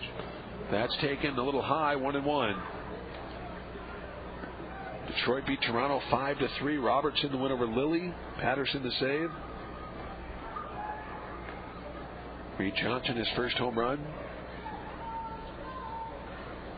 Here's the 1-1 pitch. That's fouled back on a fastball to the screen. It's 1-2. San Francisco losing to Milwaukee 3-0. Obermiller over Cooper. Kolb with a save. Florida shut out Montreal 9-0. Dontrell Willis his second win, now 2-0. Tomoka the loss 0-2. Miguel Cabrera hit his 6th. The 1-2 pitch, that's foul back. Dontrell Willis also hit his first home run. Hee-Sop Choi with his 4th. How can you not root for Hee-Sop Choi? A solid kid he is. And with his 4th home run for Florida. 1-2 the count with 2 outs to Tom Gregorio. Gregorio hitting .222 as Blanton checks second. The 1-2 pitch. That's taken outside. Ball 2, 2-2.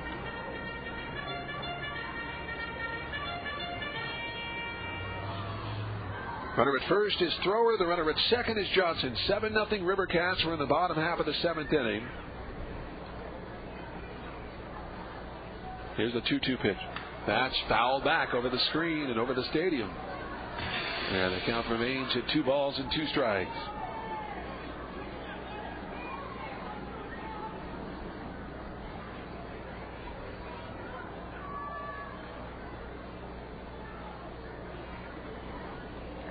Blanton stares in. Stanley trying to keep loose out there in center field. It has cooled down a lot here. The 2-2 pitch.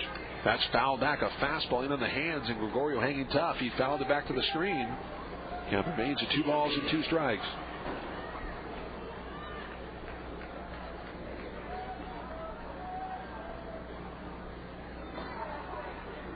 Gregorio 2 for his first 9 here. As Blanton once again looks in. The right-hander checks second. Now the 2-2 pitch. Fastball. That's popped up foul. Out of play. Johnson giving chase, but that will land in the first row behind the dugout. Salt Lake Stingers. Count remains at 2-2. Should be Blanton's final inning. O'Brien is ready in the bullpen. Rivercats with a 7-run lead here in the 7th. The Mets trailing Atlanta in the bottom of the 8th, 6-1. Colorado leading Arizona 6-0 in the 6th. Here's the 2-2 pitch. Fastball, that's swung on and fouled back. What an at-bat for Gregorio. Dodgers and Padres just underway. 1-0 Dodgers in the 2nd. Seattle and Anaheim, they're scoreless in the 2nd.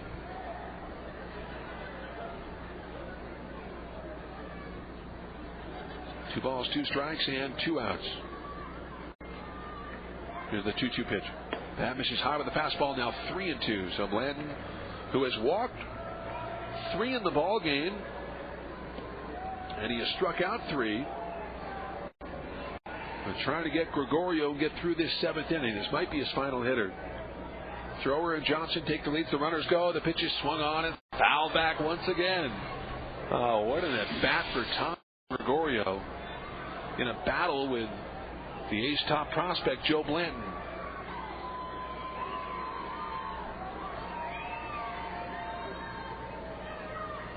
Blanton from the first base side of the rubber looks in as Thrower and Johnson take their lead.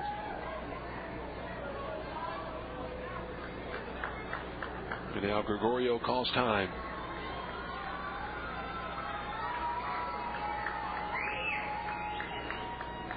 Blanton at the belt, and the runners go. The 3-2 pitch, that's foul back. You believe this?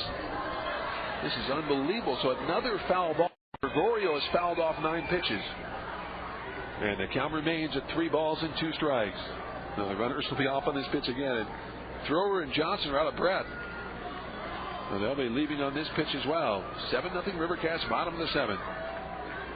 Joe Blanton at the belt. He checks second. The runners go. The 3-2 pitch. That's bounced down to the shortstop, Castro. Over it. He'll go the long way to first where he throws in time, and the inning is over.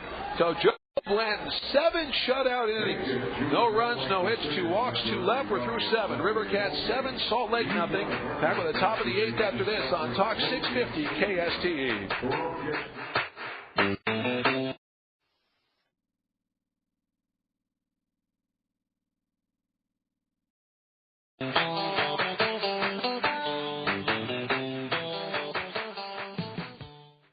Okay, roll it. There's a streak in all of us. You know what I'm saying? They're like shock dogs. Don't you understand? Michael Zed. Afternoons at 4. I feel good. I'm giddy from it. On Talk 650 KSTE. Talk with Armstrong and Getty, Michael Savage, Dr. Laura, and Glenn Beck. Talk to us about the things that matter to you most. Whatever's on your mind, no matter who the host. Got a question or a gripe or giving someone props. Doesn't matter because the conversation never stops. Hit the buttons, dial the numbers, come on, don't be shy. Might be the only chance you get, so don't let it slip. You do the talking. I guess my concern is that On the Talk Station, Talk 650. Talk 650. Talk to us. KSTE. The Talk Station. Talk 650 KSTE. Rancho Cordova, Sacramento.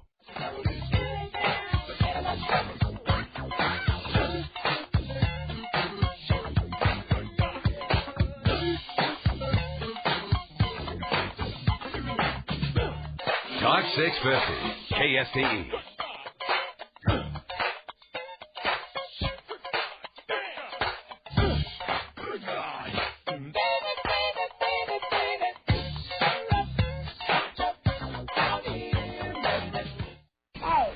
Bobby here. Hi, this is Frank Gorshin. I'm the Riddler from Batman. Hey, Wally, I gotta get going on account of the Armstrong and Getty show is on. Prominently featured on the Armstrong and Getty Show. This is Al Lewis, Grandpa Munster. It's our A-list of B-list celebrities. This is Johnny Cochran. If they don't entertain, you must abstain.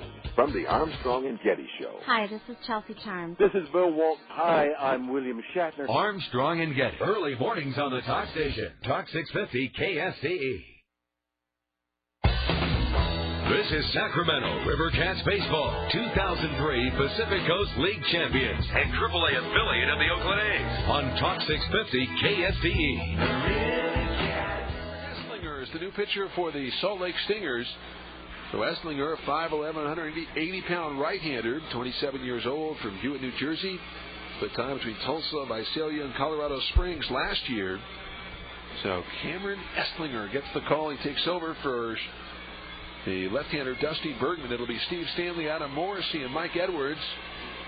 Yeah, Blanton, you could tell, I mean, he was staring down at Brian Knight as he was coming off the field, and staring down at Brian Knight, the home plate umpire, as he was going into the dugout. And he was upset. You can't blame him. I mean, he was getting squeezed in the 7th inning. I just don't understand that. I mean, he was just throwing great pitches in the 7th inning.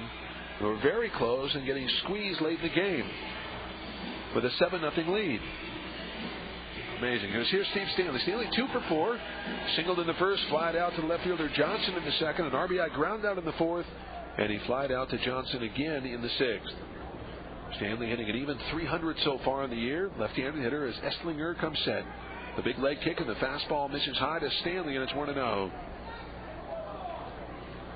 7 runs, 13 hits for the River Cats. No runs, 3 hits, and 3 errors for Salt Lake. 1-0 pitch. That swung on a hard hit ball on one hop to the second baseman. Backing up his spec, makes the play, and throws to first in time. There is 1 away. So 1 down to the 8th. That'll bring up the second baseman, Adam Morrissey. Well, when you think of paint, think of Prezee. Visit the pros at any of the 4 Sacramento area Prezee paint and wall covering locations. You'll find quality paint, expert advice, and old-fashioned service. Morrissey is 0 for 3 with a walk. Remember, friends, for every River Cat home run this year, Sutter Health will donate $50 to the March of Dimes to help knock out premature births. River Cats so far on the season have hit 8, so that's $400 as the pitch in there for a strike on Morrissey. It's 0-1. And $400 that Sutter Health has donated to the March of Dimes is the 0-1 pitch. That's taken low. It's 1-1. See if it's Matt O'Brien to pitch the 8th inning. Still loosening up in the bullpen for Sacramento. Right-hander comes set, the 1-1 pitch. That's taken low. It's 2-1. 2-1 on the right hand, hitting Adam Morrissey. 7-0 Sacramento, top of the 8th.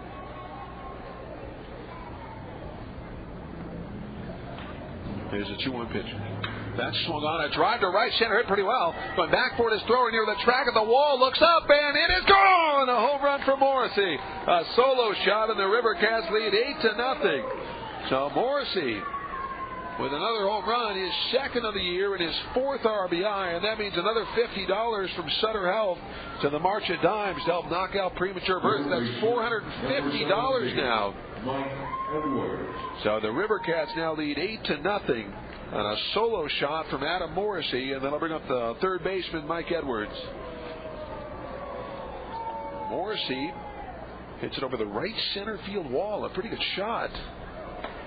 There's the pitch to Edwards, taken for a strike, and it's 0-1.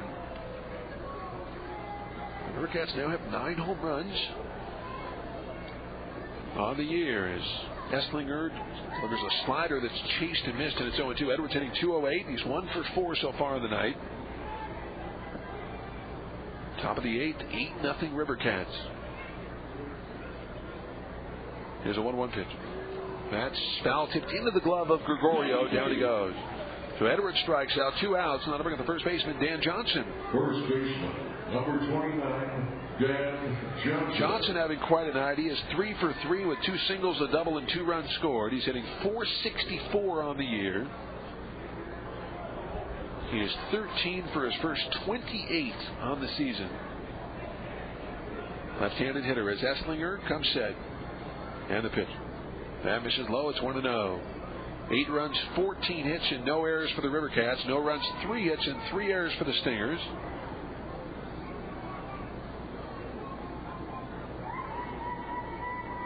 Here's a 1-0 pitch. That's taken inside. It's 2-0.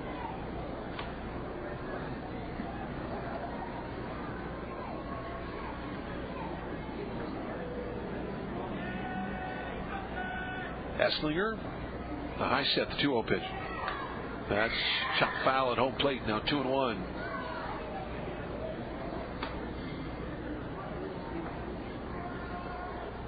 Rivercats 4 in the second, 1 in the fourth, 2 in the fifth, 1 in the 8th. That's where we are in the top of the 8th. 8-0 Rivercats. 2-1 pitch. That's taken for a strike in the inside corner. It's 2-2.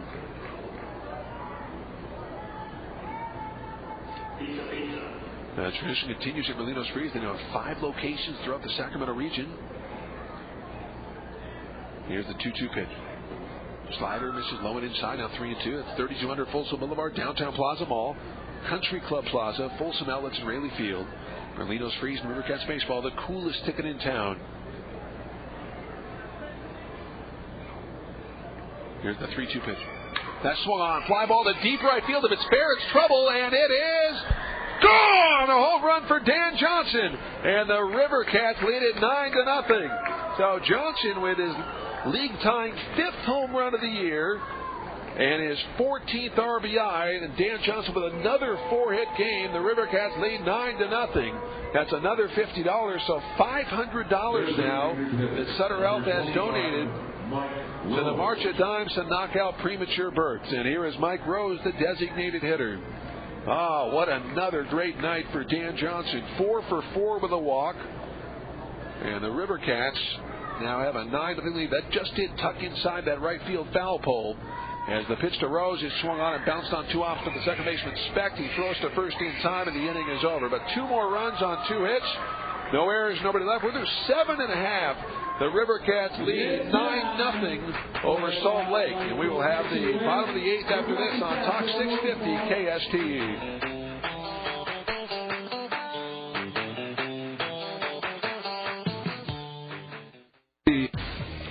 This station is proud to offer its listeners the ability to listen to this broadcast via the Internet.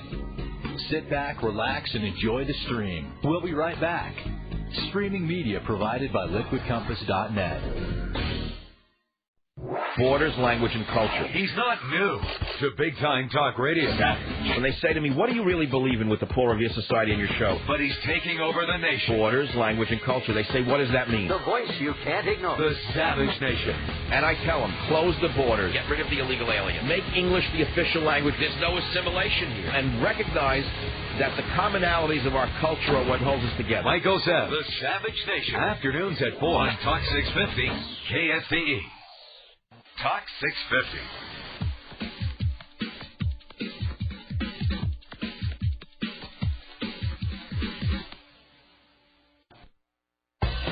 This is Sacramento Rivercats baseball on Talk 650 KSTE. All right, Matt O'Brien will take over. We have our Sure West Wireless call to the bullpen. Sure West Wireless with plans starting as low as $29 a month. Sure West Wireless, and that is our first Sure West Wireless call to the bullpen. Joe Blanton, 7 shutout innings. And here is O'Brien to take over. Matt making his second appearance. He's worked 2 innings, allowed 4 hits, 1 earned run, issued 1 walk and struck out 1. O'Brien delivers a strike on the inside edge. It's 0-1 to Brian Specht. Going to be Specht, Amazing, and Gordon here in the 8th. 9-0 Rivercats. Dan Johnson with another 4-hit game. 2 singles, a double, and a home run. Here's the pitch. That swung on line, drive, foul into the first row down near the Rivercat bullpen, and the count is 0-2 on Brian Specht. Switch hitter batting for the right side. So Dan Johnson now is 14 for 29. What a road trip for Dan Johnson. Here's the 0-2 pitch. Breaking ball chased and missed. Down he goes. So Specht strikes out on the breaking ball from O'Brien. And there's 1 away. That'll bring up Alfredo Amezaga, the shortstop, who was 0 for 3. Struck out, grounded out, and flied out.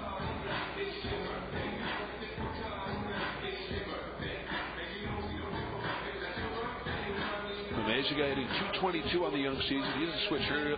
He'll be turned around about for the right side.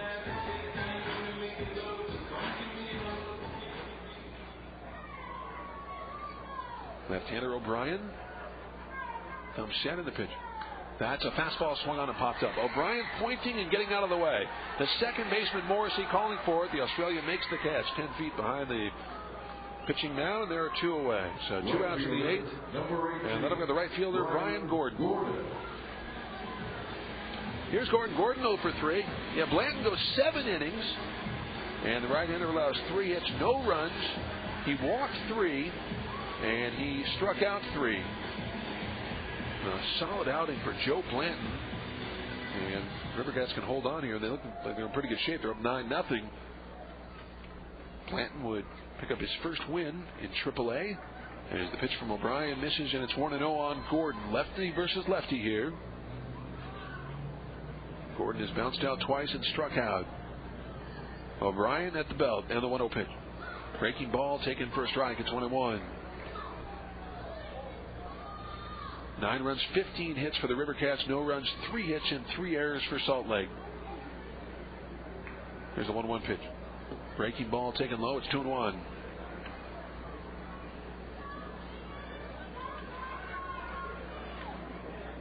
O'Brien from the third base side of the rubber comes set. 2-1 pitch. Fastball taken a little bit low. Just missed. 3-1. O'Brien started the year with the Rivercats. Last year was sent down to Midland. It's a 3-1 pitch. That's fouled back to the screen. It's 3-2. 3 balls, 2 strikes, 2 outs. O'Brien rubbing up that baseball beyond the pitching mound. And the left-hander from Seattle climbs back up on the hill. Now on the rubber. 3-2 pitch. Fastball, a busted bat, looper into center field. Stanley coming up. He's going to have to play it on a hop. It's a busted bat single for Gordon. So Gordon picks up just the 4th hit for Salt Lake. And first baseman Rob Quinlan. Well, the Roseville Auto Mall, where you'll find the right vehicle at the right price with the right financing, no matter what your budget. 16 dealers, 21 brands, 1 location. Eureka Road off I-80. Quinlan, right-handed hitter. He has bounced out and he has flied out twice. Right-handed hitter, slightly open stance as O'Brien's pitch. That misses inside. It's 1-0. Quinlan hitting .346 on the year. In the ninth for the River Cats, it'll be Watson, Jackson, and Lockwood.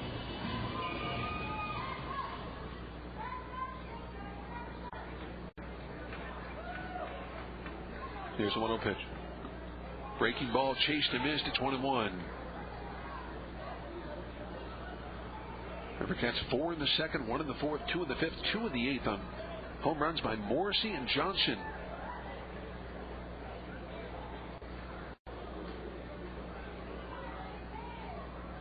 Here's a 1-1 pitch.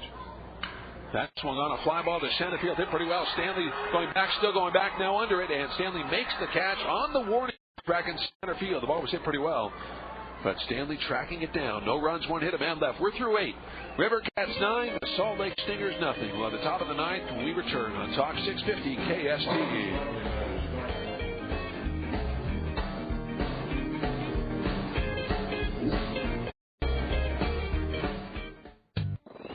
I really love being controlled by others. Michael Savage. It's one of the things I really specialize in, is having people with lower IQs than I telling me what to do, especially when I can go to the bathroom. Follows Dr. Laura. I have like a criminal's personality in many ways. Don't get me wrong, I'm not a bad person. I don't like to be told what to do. I have a very rebellious streak since birth. Savage. Get it. Doctor I'd like to kill who pulled me out and yanked me by the head. And ever since then, weekdays 4 to 7. I've been fighting with the world. On Talk 650 KSTE. Talk 650.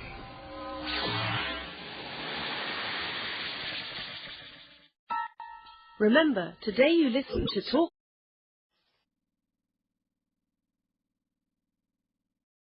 650 KSTE.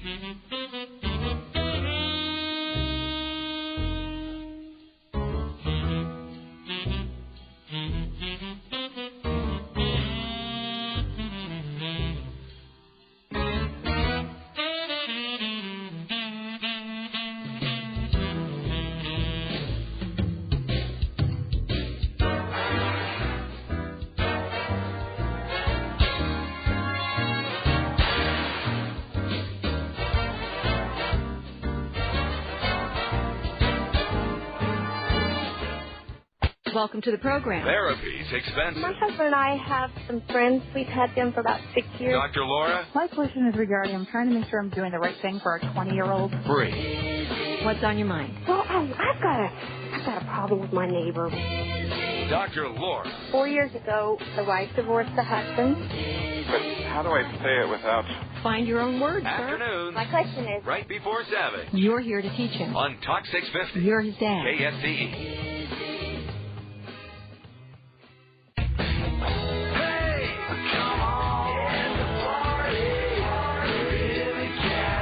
Sacramento River Cats baseball on Talk 650 KSTE.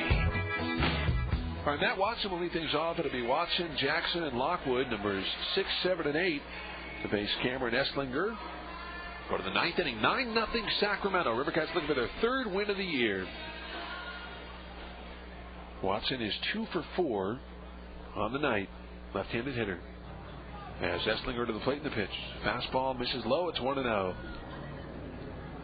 And Watson's triple, I mean, it looked like it had the distance to be a home run. Tony DeFrancesco came out. He said it went off the backdrop and came back in. He thought it was a home run, but they appealed to Brian Knight. He said, no, it was a triple. As the pitcher swung a little, check swing, 2-hopper to the first baseman, and Quinlan will take it to the bag himself, and there is 1 away. Pelaez actually takes over at first for Quinlan. Catcher, number 39, Steve So Jackson. 3 unassisted as Watson grounds out. And on the bring of Steve Jackson, the catcher.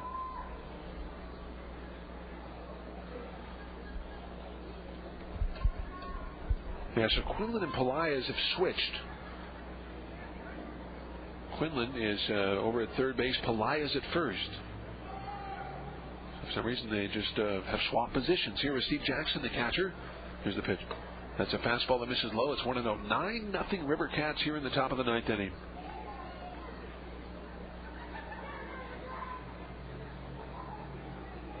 Right-hander comes set, the 1-0 pitch. That's foul to our right now to play. It's the top of the roof.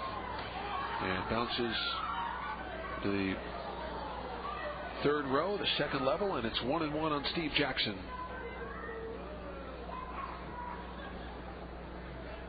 Cameron Esslinger, the right-hander, looks in. Now the 1-1 pitch. That's fouled back to the screen. Pitch under the hands. It's 1-2 on Jackson. So Joe Blanton tonight, 7 innings of 3-hit baseball, no runs, 3 walks, and 3 strikeouts. Should be on his way to his first AAA win.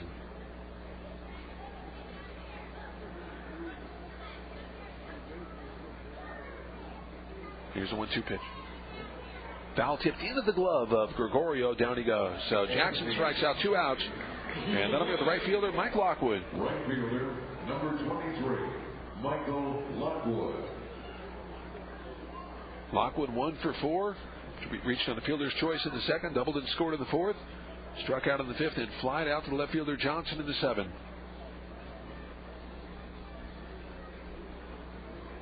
Lockwood, left-handed hitter. Here's the pitch from Esslinger. That's a fastball that misses low. It's 1-0. Lockwood hitting 125 so far in the young season. In the bottom of the ninth, last chance for Salt Lake. It'll be 4, 5, 6 Riggs, Pelias, and Johnson. Here's the 1-0 pitch. That's fouled back, and it's 1-1. So the River Cats have exploded offensively tonight. I mean, 15 hits after having back-to-back 4-hit games. They'll try to finish off this one and then win tomorrow night for the split as the pitch is taken for a strike at the knees, 1-2. John Reinecker gets the call for the River Cats tomorrow night. So Reinecker will go against Jason Middlebrook, the right-hander for Salt Lake. Here's a 1-2 pitch. That swung on and banged down the right field line for a base hit. Lockwood rounding first as the right fielder, Brian Gordon, will get it in. Lockwood with a 2-hit game here. For the River Cats, they now have 16 hits. And that'll bring up the shortstop, Ramon Castro.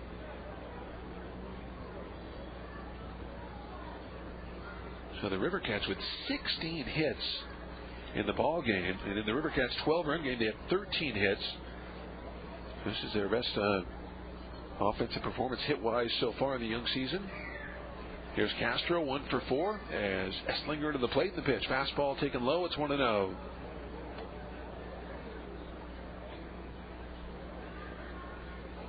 So happy you're with us on this Wednesday night. Hope you join us Friday night. Hope to see you at Rayleigh Field for the River Cats home opener. Here's the 1-0 pitch. That swung on a drive to right center. Hit pretty well. Going back, his thrower is near the track. Thrower on the track, reaches up and makes the catch as he banks into the wall in right center, and the inning is over. No runs, 1 hit, a man left. We're through 8.5. Last chance for Salt Lake. It's the River Cats 9, Salt Lake nothing. Back with the bottom of the ninth after this on Talk 650 KSTE.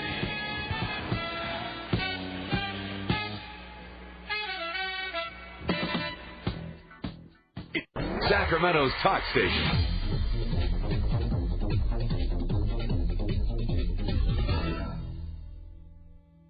Talk 650 KSTE.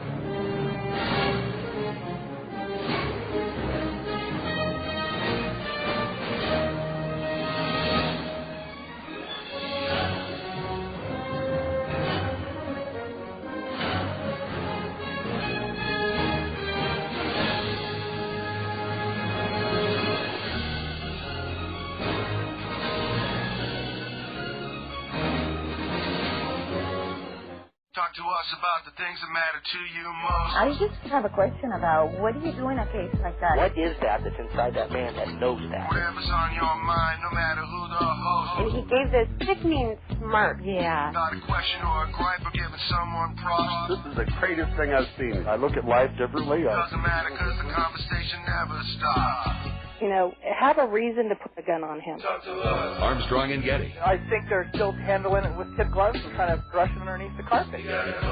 Michael Savage. Michael, what really happened on September 11th? And even Dr. Laura. And it made me so sick, and I just thought, what a jerk. I don't understand. Is he blind? I guess my concern is that. Hit the buttons, dial the numbers, come on, don't be shy. Might be the only chance you get, so don't let it slip. You do the talking on the talk station. Talk 650 KSTE. Exciting Rivercats baseball. Here again is the voice of the Rivercats, Johnny Tosco, on Talk 650 KSTE. All right, we're going to the bottom of the ninth as Riggs hits a towering fly ball to left field. Going back forward is Watson near the track, on the track, near the wall, makes the catch, and there's one away. So Riggs just missed it. It's a fly ball to the left fielder, one down. Rivercats are 2 outs away from victory, and O'Brien will face the first baseman, Alex Pelaez. So here's Pelaez. Rivercats lead 9-0 here in the bottom of the ninth inning. Pelaez, a right-hand hitter. Don't forget to stay tuned for the Sure West Wireless post-game show coming up right after the game. The lefty comes set and the pitch. That's taken a little high, and it's 1-0 on Pelaez, hitting .333.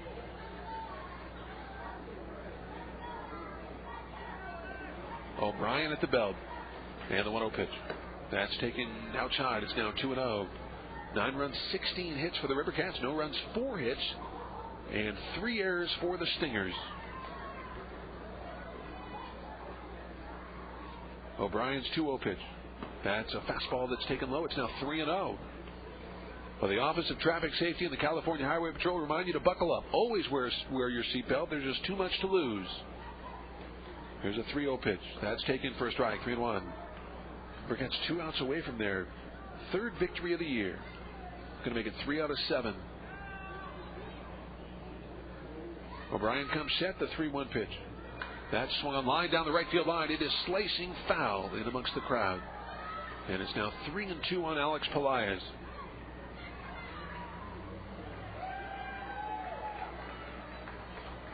Three balls, 2 strikes, 1 out. 9-0 Rivercats, bottom half of the 9th inning.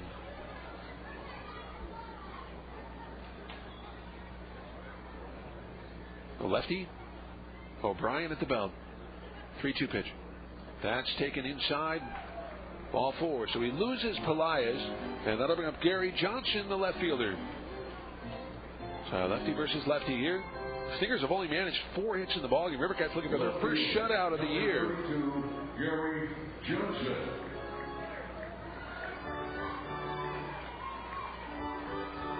Johnson was robbed by Mike Lockwood. Lockwood making a nice leaping grab in the 2nd inning. He grounded out to the shortstop Castro in the 4th and walked in the 7th.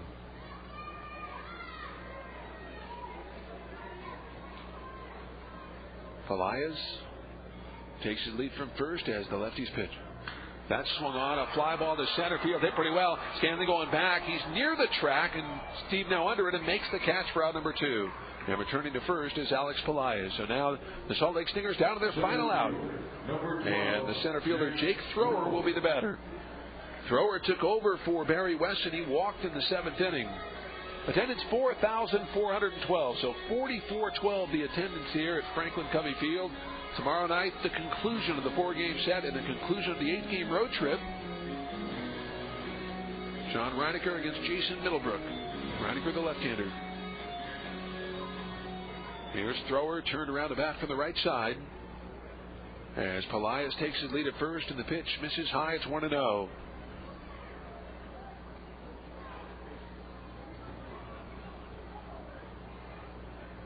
Nothing Rivercats here in the bottom of the 9th with 2 outs. O'Brien at the plate in the pitch. That's taken for a strike on the inside edge. It's 1-1.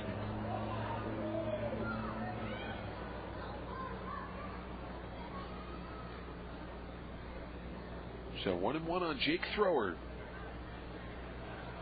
As Pelaez takes the lead, the 1-1 pitch. That's fouled back. And it's now 1-2. And now the Salt Lake Stingers down to their final strike. 1 ball, 2 strikes, 2 outs. O'Brien from Seattle, he's rubbing up that baseball. And the left-hander climbs back up on the hill. And now he's on the rubber. 1-2 the count. Pelaez to the plate, the 1-2 pitch. Fastball, that's swung on and stroked into right field for a base hit. So a base hit for Jake Thrower, and the Salt Lake Stingers have runners on first and second with 2 outs for Tom Gregorio, the catcher. Number 15, Tom Gregorio. Here's Gregorio, who's 1 for 3. Struck out in the second, singled in the fifth, rounded out to the shortstop Castro in the seventh.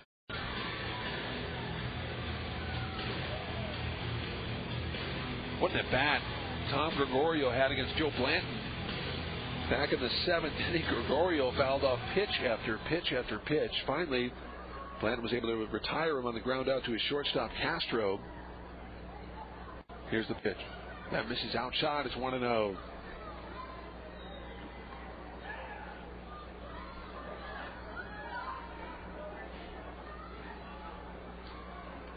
Matt O'Brien stares in. And the lefty comes set, the 1-0 pitch. That's swung on, line drive in the left center. That's going to fall in for a base hit. Rounding third base is Pelaez. The throw coming to the plate. It's cut off. He scores, and the shutout is broken. It's 9-1. So Gregorio, the RBI single, taking second base is Thrower. And we have a 9-1 game. And that'll go to Brian Speck, the second baseman.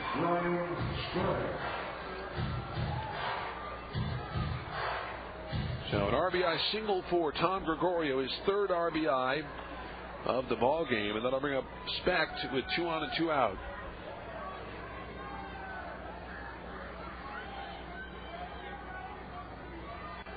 (9-1) the score. The Rivercats are leading it here in the bottom half of the ninth. Runners take their leads, and now O'Brien steps on.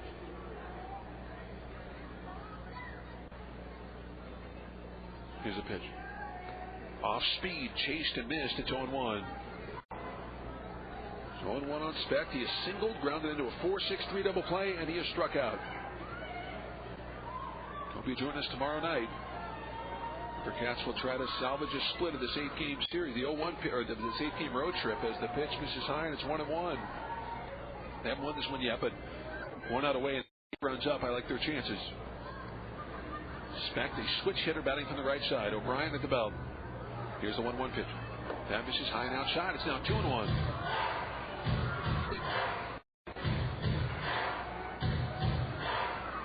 Now 2-1 the count on Brian Speck. S-P-E-C-H-T. 1 for 3, hitting .346 on the year. Gregorio from first and Jake Thrower from second. 2-1 pitch. That misses high, now 3-1. Now O'Brien and Danger loaded the bases for Alfredo Amezaga. Waits next.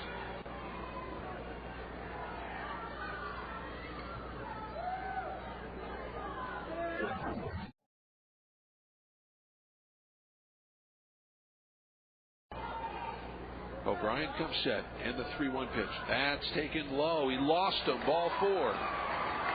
So the bases are loaded for Alfredo Amezaga with 2 outs here in the bottom of the ninth. 9-1 Sacramento. And now Rick Rodriguez will go out there trying to settle down Matt O'Brien. Here's Amezaga, who's 0 for 4. He has struck out, grounded out, flied out, and popped up.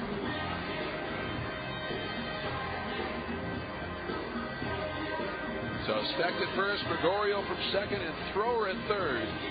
9 runs, 16 hits for the Rivercats, 1 run, 6 hits, and 3 errors for Salt Lake. And that's where we are, bottom half of the ninth. Brian Knight will walk out there and try to break things up at the mound. If you won't try to, he will.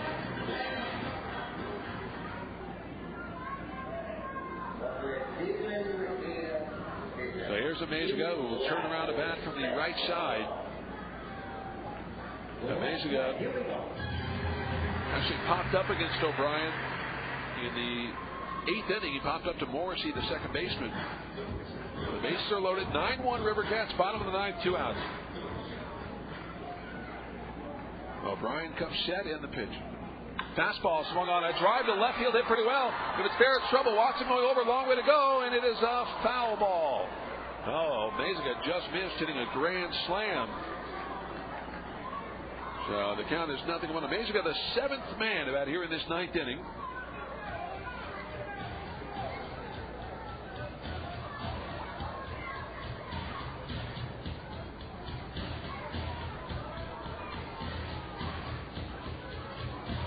0-1 the count on Alfredo Amezaga.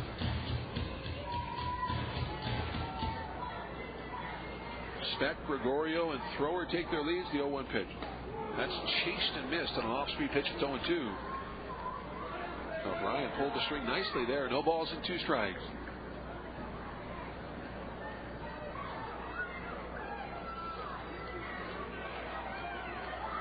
Here's the 0-2 pitch.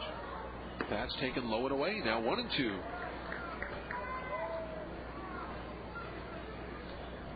So the bases loaded, 2 outs, 9-1 the score. The Rivercats leading by 8 runs. O'Brien looks into Steve Jackson. And now O'Brien asking the catcher Jackson to go over a series of signs one more time. He's getting 214 on the season. Here's the 1-2 pitch. That misses outside. Now 2-2. So O'Brien had a little trouble closing the door here.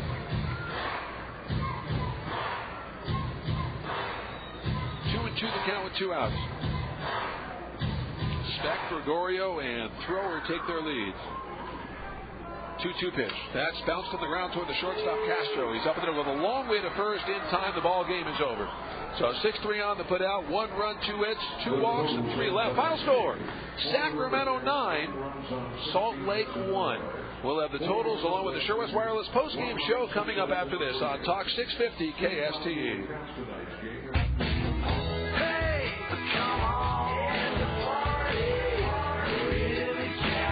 You've been listening to Sacramento Rivercats Baseball on Talk 650 KSVE. The Sacramento Rivercats, 2003 Pacific Coast League champions and AAA affiliates of the Oakland A's. Rivercats Baseball was brought to you by Heineken. It's all about the beer. The Golden One, California's leading credit union. Sacramento Coca-Cola, proud to be a founding corporate partner of the Sacramento Rivercats. SBC, going beyond the call. Chevron, no gasoline cleans your engine better than Chevron with Techron. And by Miller Lite, great taste, less filling. Miller, good call. Stay tuned for a complete scoring summary, analysis, and highlights of the game on the Rivercats Sure West Wireless postgame show next.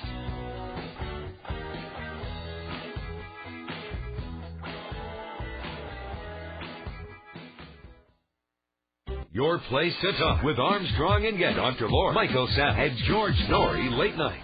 Talk 650 KSTE. The Talk Station. Talk 650 KSTE.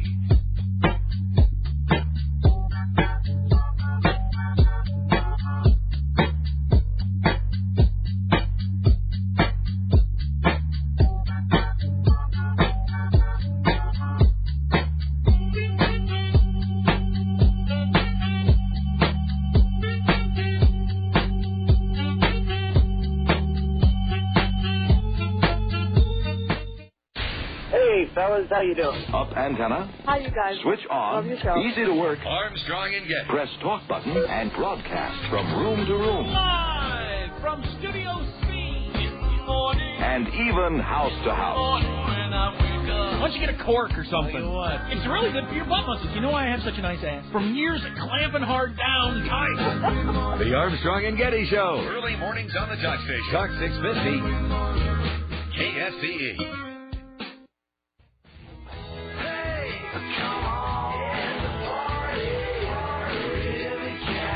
This is Sacramento Rivercats Baseball, and it's time for the Sure West Wireless postgame show. Sure West, the lowest flat rate in town. Plans start at $29 a month. Here again is the voice of the Rivercats, Johnny Dosco. Yeah, 9-1 the final. The Rivercats bring their record to 3-4 with a nice 9-1 win. Joe Blanton, 7 strong innings of 3-hit shutout baseball. Totals of the game for the Rivercats: 9 runs, 16 hits, and no errors. For Salt Lake, 1 run, 6 hits, and 3 errors. The winning pitcher, Joe Blanton, he's 1-0. The losing pitcher, Bobby Jenks, he falls to 0-1. We'll tell you how it happened after this on Talk 650 KSTE. This is Sacramento Rivercats Baseball, 2003 Pacific Coast League champions and AAA affiliate of the Oakland A's on Talk 650 KSTE.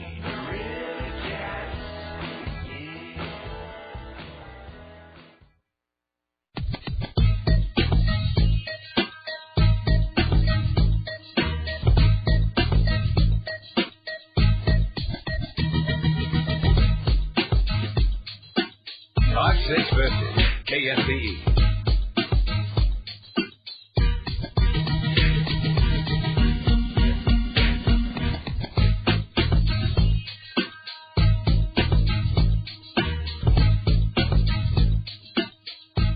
There's really nothing else like him on the radio anywhere. He's Michael Savage. This is a talk show you're going to want to listen to every afternoon, 4 to 7, only on Talk 650 KSTE. Talk 650 KSTE.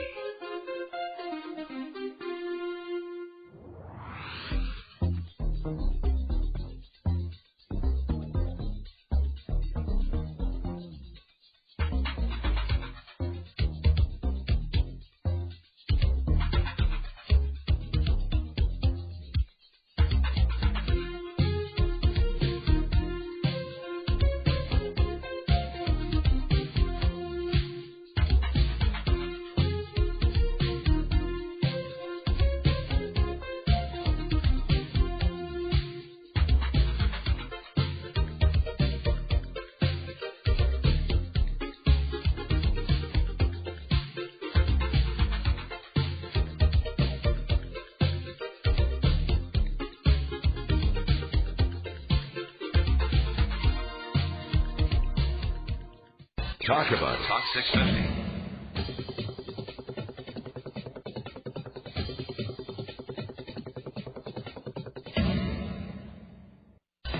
This is Sacramento Rivercats Baseball on Talk 650 KSTE.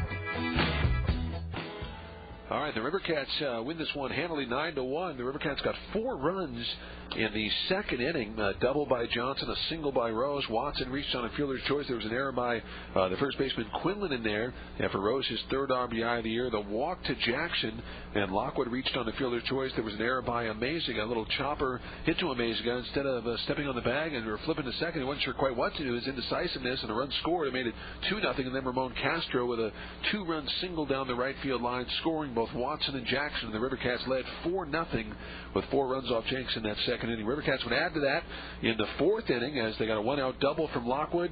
Or excuse me, why don't we play that 2-run single for you from Castro, shall we? Here's Castro's 2-run single. Here's the 2-2 pitch. That swung a little flare down the right field line. It will fall in for a base hit. Watson gets a late start, but he scores. Right behind him, Jackson. He'll score on a single from Castro, holding at second base. Lockwood. It's 4-0 Sacramento. Indeed, 4-0 Sacramento. Almost missed that one. 4-0 Sacramento. The Rivercats would add to that 4-0 lead as, meanwhile, Blanton was breezing right along, doing his part, but the Rivercats offensively taking care of Blanton with 1 out. Lockwood would double it 1 out later. Steve Stanley was the hitter.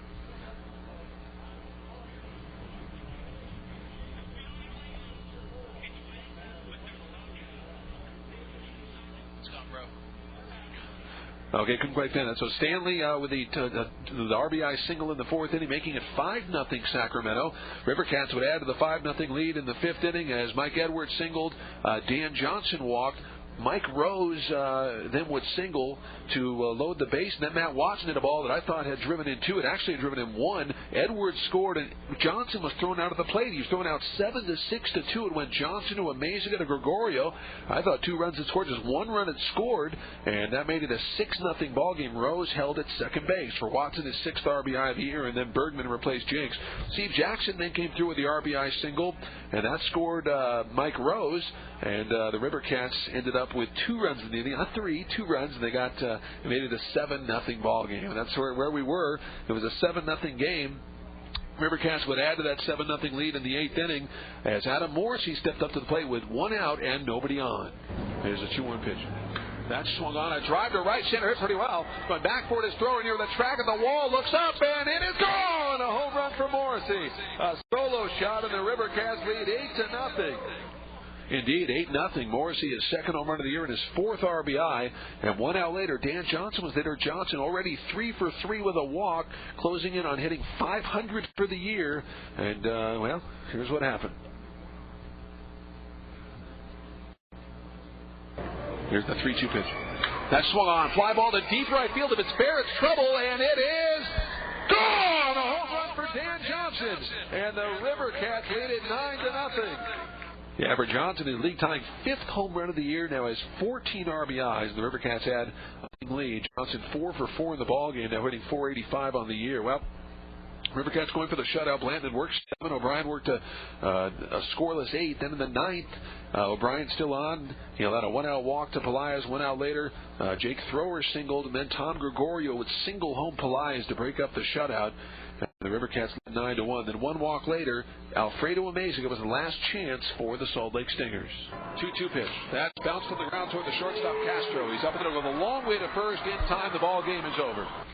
Indeed, ball game over. Rivercats win 9-1, bringing the record to 3-4. Salt Lake falls to 5-2. We'll come back with the pitching line after this on Talk 650 KSTE.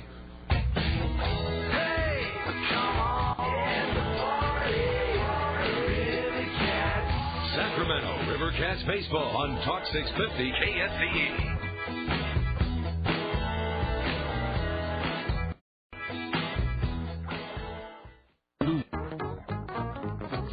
Remember, today you listen to Talk 650 KSTE.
Michael Sapp. You're all afraid of your children. The voice you can't ignore. If the kid comes home with baggy jeans, burn them. The Savage Nation. How cute. He's wearing baggy jeans. He looks like a little crack runner. And listen to the nice music he's listening to, Martha. I'm going to kill white boys and hang them by the neck. I'm going to break their back. I'm going to call them back. I'm going to break their neck. I'm going to hit that hole. Take that hole and break her nose.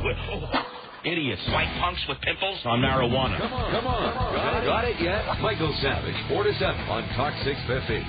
KSTE. Talk 650.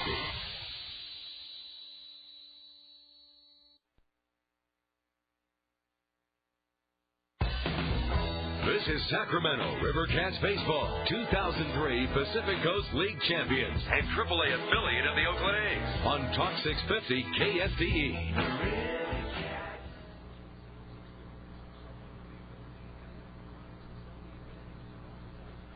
All right, the pitching lines in the ball game. Joe Blanton goes 7 innings, allows 3 hits, no runs, 3 walks, and 3 strikeouts. Matt O'Brien, 2 innings, 3 hits. He allowed 1 run. It was earned, 2 walks, and 1 strikeout. So a solid outing for Joe Blanton. Bobby Jenks for the Salt Lake Stingers goes 4 1/3, allows 10 hits, 7 runs, 4 of them earned, issues 2 walks and strikes out 3. Dusty Bergman, 2 2/3 innings, 3 hits. He walked 1 and struck out 2. And Cameron Esslinger, 2 innings, 3 hits, 2 runs, both earned, no walks and 2 strikeouts. Time of the ball game, 2 hours and 44 minutes. The attendance 4,412. We'll come back with the scores after this on Talk 650 KSTE. This is Sacramento Rivercats baseball on Talk 650 KSTE.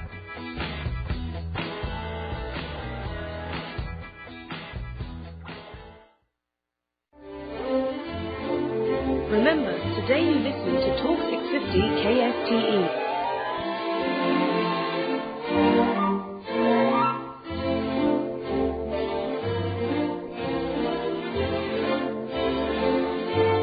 Remember, today you listen to Talk 650 KSTE.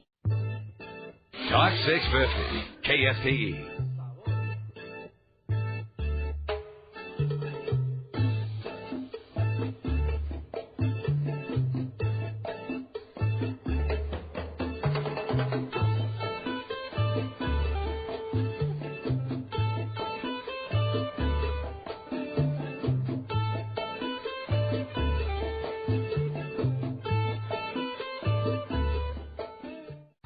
back to school, we take you for those good old lessons of social engineering with your tutor, Dr. Laura.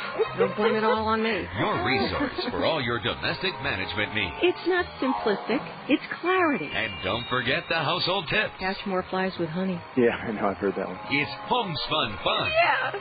I'm glad you said it. I don't want to be held accountable for that. Your daily dose of higher learning. Hope you're taking notes, Teresa. The Dr. Laura Show, Monday through Saturday, 9 till noon on Talk 650 KSTE. Talk 650 KSTE. Are you ready? Yeah! I love it. You'll know it when you hear it. Sacramento's Talk Station.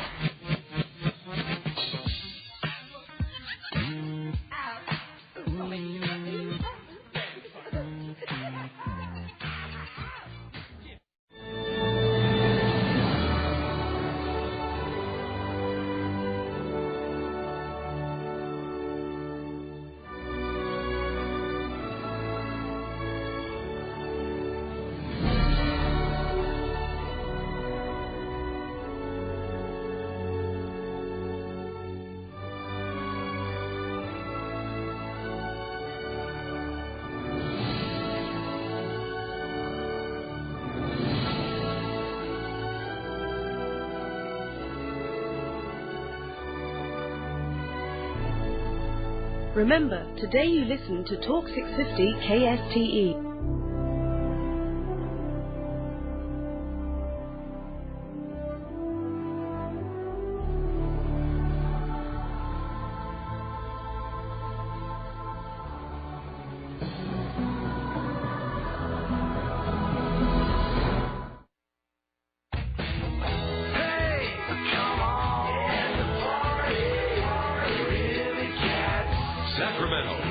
Baseball on Talk 650 KSTE. Going to the scores in the Pacific Coast League, Tucson with a victory. They defeat Portland 5-4. Brian Bruni, the winner, relief 2-0. Blaine Neal, the loss, falling to 1-1. Tag Bozade, his second home run of the year for Portland. So Tucson with the win. They are now 6-1. The Rivercats remain 3 games off the pace in the PCL South. Colorado Springs and Memphis, well, they split a pair. Colorado Springs winning 4-0. Aaron Cook, the win, 2-0. Flores, the loss, 0-1. Adam Tracy. Andy Tracy, I should say, hit his third. Brian Hopp hit his third for Colorado Springs as well. Memphis wins the nightcap 2-1. Heron the win 2-0. Travis Driscoll the loss 0-1. Peranto his second save. John Mabry had his third home run for Memphis. At last check, Oklahoma and Iowa scoreless in the third inning.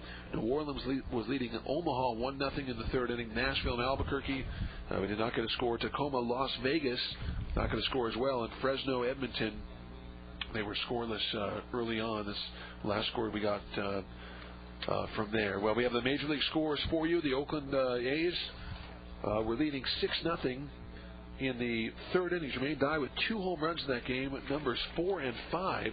So the A's with a winner. Like the Yankees defeating Tampa Bay 5-1. Kevin Brown the win 3-0. Hendrickson the loss 0-1. Jason Giambi his second home run of the season. Jorge Posada hit his fourth. The White Sox over the Royals by a final score of 5-4. A final score of 10-9. John Atkins will win 1-0. Curtis Lasconic the loss 0-1. Carlos Beltran 2 home runs, numbers 2 and 3. Sweeney hit his second, and Benito Santiago hit his second as well. Detroit leading Toronto after 7, 5-2. Reed Johnson with his second home run of the year. In the National League, the Astros defeated the St. Louis Cardinals 11-1. Wade Miller the win 2-0. Carpenter the loss 1-1. Jeff Bagwell his third home run for Houston. Lance Berkman also hit his third. The Cubs over the Pirates by a final score of 8-3. Matt Clement the win 1-1. Ryan Vogelsong the loss 1-1. Roel Mondesi with his second home run for Pittsburgh for the Cubs. Moises Alou hit his second, and Aramis Ramirez hit 2 home runs, numbers 1 and 2. And Milwaukee shut out San Francisco 3-0. Wes Overmiller the win 1-1. Brian Cooper the loss 0-1. Cole his third save. Jeff Jenkins his first home run for the Milwaukee Brewers. Well, don't forget, tomorrow night will be a 7 o'clock Heineken on deck, 7:15 first pitch. It'll be John Reinecker getting the call for the Rivercats as the left-hander, 0-1, ERA of 6 in 3 innings. He allowed 4 hits and 2 earned runs. He took over for Rich Harden in Game 3 of this season. He'll be opposed by right-hander Jason Middlebrook. No record, ERA of 6.75, 4 innings, 6 hits, 3 earned runs. Issued 1 walk and he struck out 4. So don't forget, tomorrow, 7 o'clock Heineken on deck, 7:15 first pitch. The Rivercats win this one 9-1 and find themselves with a record of 3-4. Salt Lake Falls to 5-2. I'd like to thank our engineer, Tim DeStefano. And for Tim DeStefano, this is Johnny Dosco bidding you farewell from Franklin Covey Field in Salt Lake City, Utah, where Joe Blanton pitches 7 shutout innings. Dan Johnson goes 4 for 4, and the Rivercats win this one 9-1. For Tim, this is Johnny. Good night, everybody.